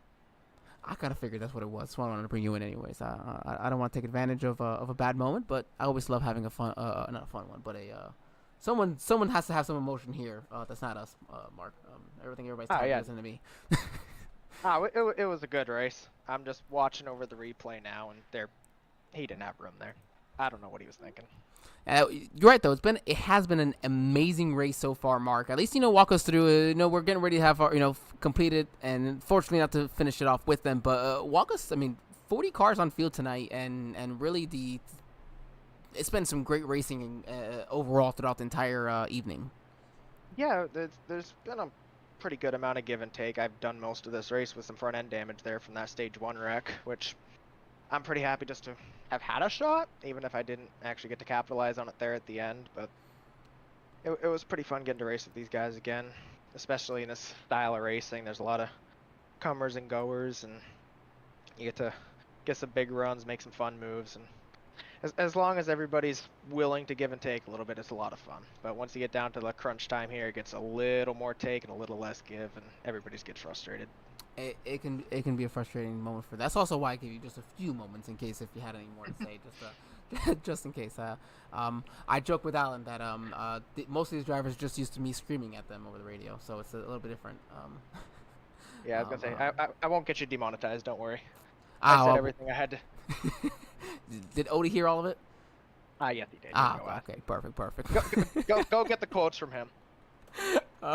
I'm sure we definitely will, buddy.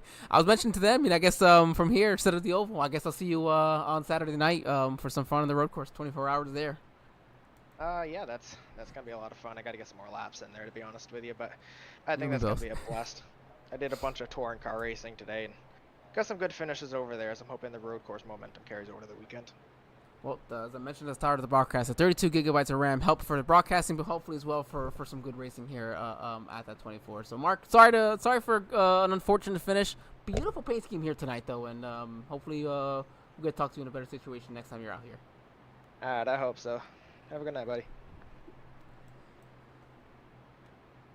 The ups and downs, Alan, of Daytona. You're there. He said, felt nice just to have the shot, but you can tell the dejection after so long of a race to really be, to not have an opportunity to fight for it at the end. Yeah, absolutely. And so we got 3 laps to go. The lights are off the iRacing.com pace car and display. The big lights have come on, and well, this is where we're at now. 3 laps to go, our second attempt at a green-white checker. Joshua Arnold. Sorry, no, I didn't mean to cut you off. Sorry, go ahead. On the front row, down the back straightaway there, for what hopefully will be the final time. Then mention the start. He even mentioned all the comers and goers, everybody you have, and right now, Markowski there, Dale was the only driver in his actual starting position of second. Yeah, and oh, we lost Alan. We lost Alan again. There he is. Okay, well, hopefully not, because we gotta finish here. iRacing.com pace car. We'll get ready to head down pit lane. We'll say the virtual Bodine, whichever one of them is the one that's in there for it. I really wish they would have given. I would hope they would have given their licensing or their likeness for that. But regardless, it doesn't matter. We're getting ready to go. Green flag racing. They are through the Geico restart zone. Josh Arnold once again hoping to keep it on point as we are green here from Daytona. Now from 2 to go. That was our second attempt here at a green-white checker. The next attempt would be the last. We'll see if we need it, though. Everybody's getting mixed up quite a bit. At 83 does not get a great start whatsoever. And Dale Markowski. And here they are, the 8 of Steven Oberstadt to the outside of him, their teammates. We are 3 wide, and right now Joshua Arnold with 2 laps to go sits high, wide in the hand. He said, man, I don't care what happens behind me as long as it wreck after the white flag, and hopefully I've got the lead at that point in time. We're 3 wide, quite a bit going through the field. Can they get off of turn 4? That's all Josh Arnold is looking to see. Coming down, the popsicle sticks go up, and the white flag goes out. We're racing back to... Oh, they're wrecking big time. They are wrecking big time there through the tri-oval. More there into turn 1 as well. We got cars flipping upside down. That was the 8 for just a moment. We saw up there Josh Arnold still with the lead with the 97 of John Hagan behind. Here it is. They're going to the outside. Oh, no. They're contact. They're all making moves. They're wrecking big time. There's nobody behind. Josh Arnold's going to be out alone. But no, he's now got Caitlin Hyright behind him along with Joshua. Oh, my goodness. And everything's cutting in and out. Are they good? There it is. Caitlin Hyde to the outside. You are a winner. Caitlin Hyde, you are a winner in the HTL Cup Series. And at number 3 with help from your teammate and Joshua Gaiman and Markowski there and behind. Unbelievable.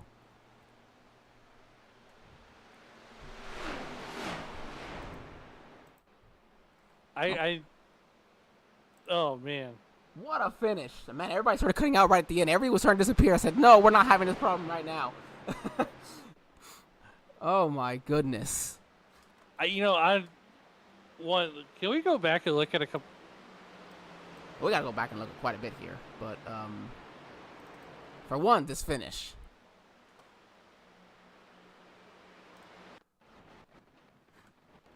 What sucks because it was just cutting out a ton. I don't know what was happening right there. We lost it, but we got everybody back here.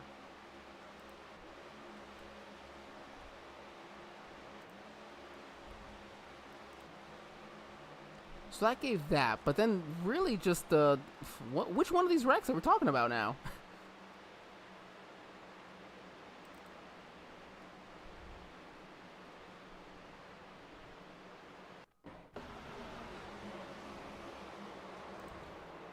Wow. Oh my goodness. Massive wreck, CT17. Quite a few cars involved in there.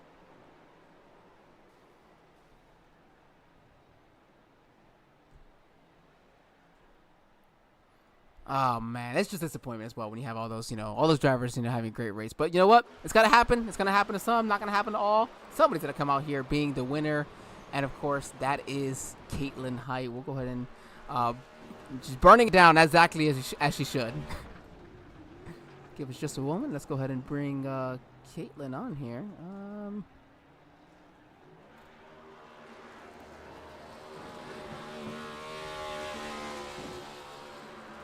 Oh, we'll just let Caitlin burn it down for just a moment more. There you go. Okay. Wouldn't find Caitlin. Hold on just a moment, everybody.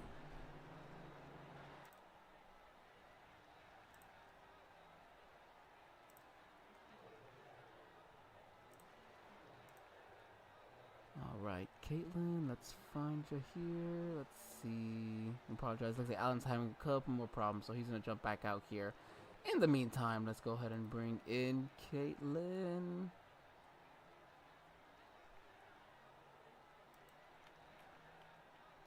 Caitlin, this is Angel, and well, when Alan gets back in with his internet problems in the SRM broadcast booth, have you got me? Yeah, I got you. Caitlin, here you are. You're a winner here, and you're going to do it in fantastic fashion with that number 3 here at Daytona. I cannot believe. What a finish. Walk us through what's going on with you right now. I'm currently trying to just replay everything that happened. I have no clue exactly like how any of that happened. I just ended up just, getting through that wreck, seeing one car in front of me and just pulling off that side draft, and then my own teammate just pushing me to the end there. Wow, I just it's a lot because I mean, it's Daytona. Holy frick. It is Daytona. You are absolutely correct, Caitlin, and I mean, not that you're not used to winning here or winning in HTL, but there's something about Daytona, isn't it?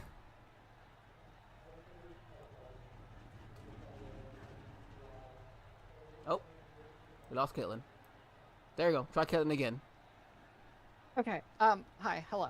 There we go. Yeah. So I don't know what happened there. No, what I was just saying was that of course, not that you're not used to winning here in HTL, but Daytona. What does it mean winning at Daytona? Of course, and of course to start the season, the 500 for HTL. I mean, Daytona's like Daytona. It's just about everything. I mean, you know, you have the 24, you have the 500, you have the 400. I mean, they don't call it the world center of racing for nothing. So it's just, it's always amazing to be like parked up in victory lane and such here, whether it's, real life or even like, right here behind the computer. It's just, it's amazing. I'm so happy to hear that. I love the way that happiness as well. It shows the joy. The all-time winning winner here in the HTL Cup Series. I'm gonna go ahead and bring that up an extra notch there to win number 14. Caitlin, go ahead. I'm sure you got plenty of people you're gonna have to, you want to thank, shout out to. We want to let you go really enjoy this with your teammates before too many of them get off air, because you're right. As you mentioned, they did help push you to victory today. Yeah, definitely the whole like Lady Liberty conglomerate here and GRD and everyone involved. There's Josh, Kevin, Dean, Callie, Smeal. I'm gonna feel so bad for like forgetting anybody in this group right now because we all work so hard together, and it's a large group. us finishing what, like 1, 2, 3 or 1, 2, 3, 4, 1, 2, 3 or something like that in at the end of stage 2 was really big. I also want to thank the HTL admins for putting on the league and all the hard work that they do throughout the off season and behind the scenes each week. Of course, you guys for stepping up and joining for the broadcast here this season. I'll be sure to try and watch this one back and really enjoy it. Also, all the fans in the stands and everyone watching tonight. Probably there's Rain and Zeke. I don't know if how many other of my friends are watching right now, but holy frick. Well, tell them next time. Make sure they're jumping in to chat with us, and we'll be happy to jump in and talk with them as well. Caitlin, very happy for you. I love the enthusiasm. Alan, we're here. Awesome. Yeah, I will say this, Caitlin. You should make even last Monday when we had the opportunity to see the HTL Cup Series for the first time here in Sim Racing Media. I love the paint scheme. Thanks. We're getting in trouble here with John, so we talk about it too much, Alan. Don't worry. Caitlin, thank you again. We look forward to seeing you next week. I think it's about maybe 400 miles south here in Daytona, or in Miami from Daytona. So. Oh yeah, I love Miami too. Oh well, hey, we'll hopefully then we're talking to you as a winner in that one as well. Thank you again, Caitlin. We're gonna go ahead and jump into your teammates here, and Joshua and Dale to enjoy this one as well. All right, thank you. All right, Joshua Gaiman, this is Angel Santiago and Alan Bergen here in the SRM broadcast booth. You got me, buddy. I got you. Well, nice to be able to talk to you here in the booth. You're going to come home with a second place finish, though. 1, 2, 3 for your team. Just one short, but also not one to complain about either, huh? No, I going into this, we were straight points racing, really. And to come away with a 1-2 is huge for us. Getting that 81 car stage points, in the meantime was also extremely important. And that second stage was couldn't have got much better, really. But yeah, the race was just awesome all around. A couple of our cars lost some spots coming to the end there, but that kind of really doesn't matter when you can get that win right off the bat. Yeah, I think it definitely helps a big moment, as you mentioned. Where helps points wise. Don't have to worry about it. Standings. You get one of the cars already in. Best thing you can do as a team. Big team, as even Caitlin was mentioning. How do you guys manage that? Because I'm telling you, I can't stand having so many people on my chat with me. I turn you guys off for the entire race when I'm broadcasting. So how do you guys manage a chat like that? And I know, Kevin, all you guys work well together for so many seasons, but still, there's a lot of you guys there and a lot of back and forth that has to go on to really make it happen. And it's not just at the end of the race, I guess to say, I see it. And if, those of you watching, you go back and look throughout the race, you look for these Liberty cars, 3, 33, 83 you see here, of course, 31 and other ones that were involved where, you guys are working so well together throughout the entire race. It clearly shows that these 8 cars or whatever are a team together. Yeah, for sure. We just it does get chaotic at times for sure, but yeah, that's what Callie said in chat there. Yeah, we tolerate each other enough to work really well together. That's a good way to put it. But no, it's just we have a strategy that we know works, and as long as we can stick as close to that as possible, we tend to put a lot of cars up front. I think that's the boss man's. I think just as Richard Childress might say, RC might say, the boss man wants his cars to be up front at these super speedway races. Yeah. Well, what the boss man says goes. So we put some cars up front tonight. You definitely don't want to go up against that one. Josh, who all you have to who you have to thank for tonight's race? Many friends, family, sponsors that might have been watching here tonight. Yeah. Shout out everybody at GRD, Give Me Race Division, Lady Liberty. Shout out to Nitro, 5 Minute Fix. Just everyone that puts on the show, the admins, broadcasters, all my teammates. That was just an awesome race tonight, and hope that's the rest of the season. It was a great race. Maybe I gotta go back in the 90s since Dylan wasn't racing tonight. Oh goodness, Joshua, thanks so much. I hope you guys have a good one. We'll see you next week in Miami. Yep, same to all you. All right, Alan, take us away here for our final of our drivers here in Dale Markowski. And Dale, it's Alan and Angel up in the SRM booth. You got a copy? Yep, I got you. Hey, look, man. One, congratulations on starting P2, and it looks like you were. It looks like you were going to be, the top dog there for a while, but just couldn't quite make it happen. What more could you needed to have something there at the end? I needed a more of a trimmed out race car. There were several times where I started P1 or P2 and my car would just take a lap and a half to get going. But then even then, my car was meant to push people. It wasn't really meant to lead the night. I was trying to go for handling in traffic and be able to shove people. So I needed to be like that second to last restart. I was in second place and I was just going to shove the person all the way to the tri-oval and see what happens. But at the same time, like, once I knew I was going to be kind of messed up when it came to that last restart because my car just could not lead a line, and I knew that. So apologize to anyone that I kind of screwed up there, but I'll take a third place. That wreck on the backstretch, legit. I saw everyone wrecking, and I just didn't lift, and lo and behold, it ended up in a third place finish. So I'll take it. I just didn't have the car that could win a race tonight. Could have been driver Yeah. talent too, but you never know. Well, next week we move on to Homestead. What's your thoughts as we move to Homestead? I'm just looking forward to seeing what the rest of the season looks like and get to some real racing. I like super speedway racing a lot. It's probably honestly my favorite, but that's because I feel like I'm a very average driver at the other tracks. I'm just looking to slowly improve the season, so I'm looking forward to kind of just getting that consistency moving forward. So kind of slowly improve throughout the season. So we go to real racing next week, and I'm looking forward to see what happens. Well, look, man, before we get you out of here, is there anybody that you'd like to thank to help get you here tonight? I got to thank just a few quick people, Steven Oberstadt for signing me to CBR. And then I got to give a shout out to all my friends here that I work at Youngstown State University and they're on my car tonight. So I got to work with, several awesome people. So I just got to give them a shout out as well.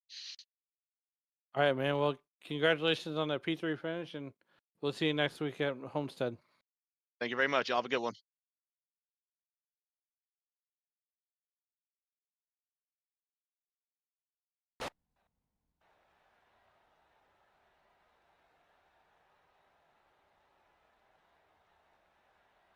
Well, we almost needed all three of those. Ah, my goodness, those green white checkers, didn't we, there, Alan? I knew we weren't gonna need. We almost did, but we didn't. We'll go ahead and go over here our race results here for the sixth running of the Daytona 500 for the HTL Cup Series. Caitlin Height would finish again in first, her 14th career win in the HTL Cup Series. Joshua Gaiman in second. Dale Markowski there in third. It's a 1-2-3 finish for Chevrolet. Eli Sasick, Josh Arnold, going to round out your top five. Josh, man, what a strong run, really. Most of the race just kind of left with nobody helping there at the end. Richard Odie, look at that, going to come home with a sixth place finish, along with Alfred Denny, Ross Baxter, Lily Sharp, and Ryan Pinnell. I'm telling you, this was those five drivers right there, 6 to 10, were in that second group I was mentioning to you, Alan, that they were just hoping for something to happen and they would squeeze their way in. So, then David Smeal, Kelly Height, Austin Mongold, Mark Kissen, Weather, John Hagan. Those are going to be your top 15, along with Gary Donaldson, Kyle Taub. Kyle, I apologize if I butchered that. Please just let me know for the next one. Carmen Sienna, Matthew Boone, and Tommy Reynolds round out your top 20 here. Alan, does it come up for you? Do you have the rest of them here?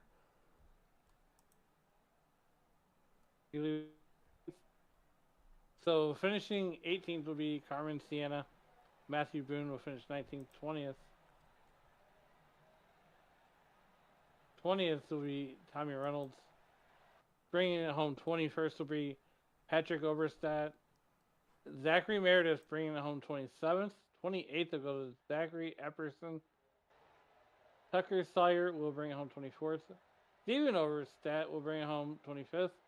Dean Clavitt will bring it home 26th. 27th will go to Bailey Thompson. Kevin Gibney Jr. will finish in that 28th position. DeMonte Dodson will finish 29th. 30th will go to Eli Flores. Nate Blankenship will bring it home 31st. 32nd will go to Jeremy Baralt. Blake Henderson will finish 33rd. Tyler Ratliff will finish 34th. Mark Parkhurst will bring it home 35th. Jonathan Adams will bring it home 36-37, so gave to Kate Sweat. And winning the race in the beer stand tonight will be Shad Sweatsworth. Sorry, actually, Shad did not win the beer stand. That did not go. I missed one driver. 39 drivers. Hunter won it. Although technically Dylan did in my number 90 because he didn't come in tonight. So I don't know. We might see me racing next week in the number 90. Who knows? If I don't have a driver, because we do have to have a certain amount of driver. You can't miss races or else you do lose your charter. So, but Dylan again, he's got an excuse. He's working those late hours. Well, thank you again, everybody, really, for joining us here tonight. What a great pleasure it was, of course, to bring to you the HTL Season 6 opener here, presented, of course, by Team Conti for the entire season. Again, I was very happy to be in the booth instead of out there on the track having my bad luck as usual. It's a lot different in these scenarios. We appreciate, of course, everybody from HTL for joining us, allowing us to present to you guys their new season here, as we do have a nice long one to continue. More than likely won't be me in the booth for next week, or Alan, or it'll be Mike and Shane. Mike and Alan it'll be Mike, at least. He's one of the boss men here, so he's taking over, and he will be your guy for the rest of the season. Again, appreciate everybody for joining us. Alan, thank you for joining me here tonight. I hope everybody has a great evening. Enjoy what was a great race, and we'll see you next week. Again, just a few hours south in Miami. Stop down here in Orlando and say hi to Mickey Mouse before you head down. Have a great weekend, everybody.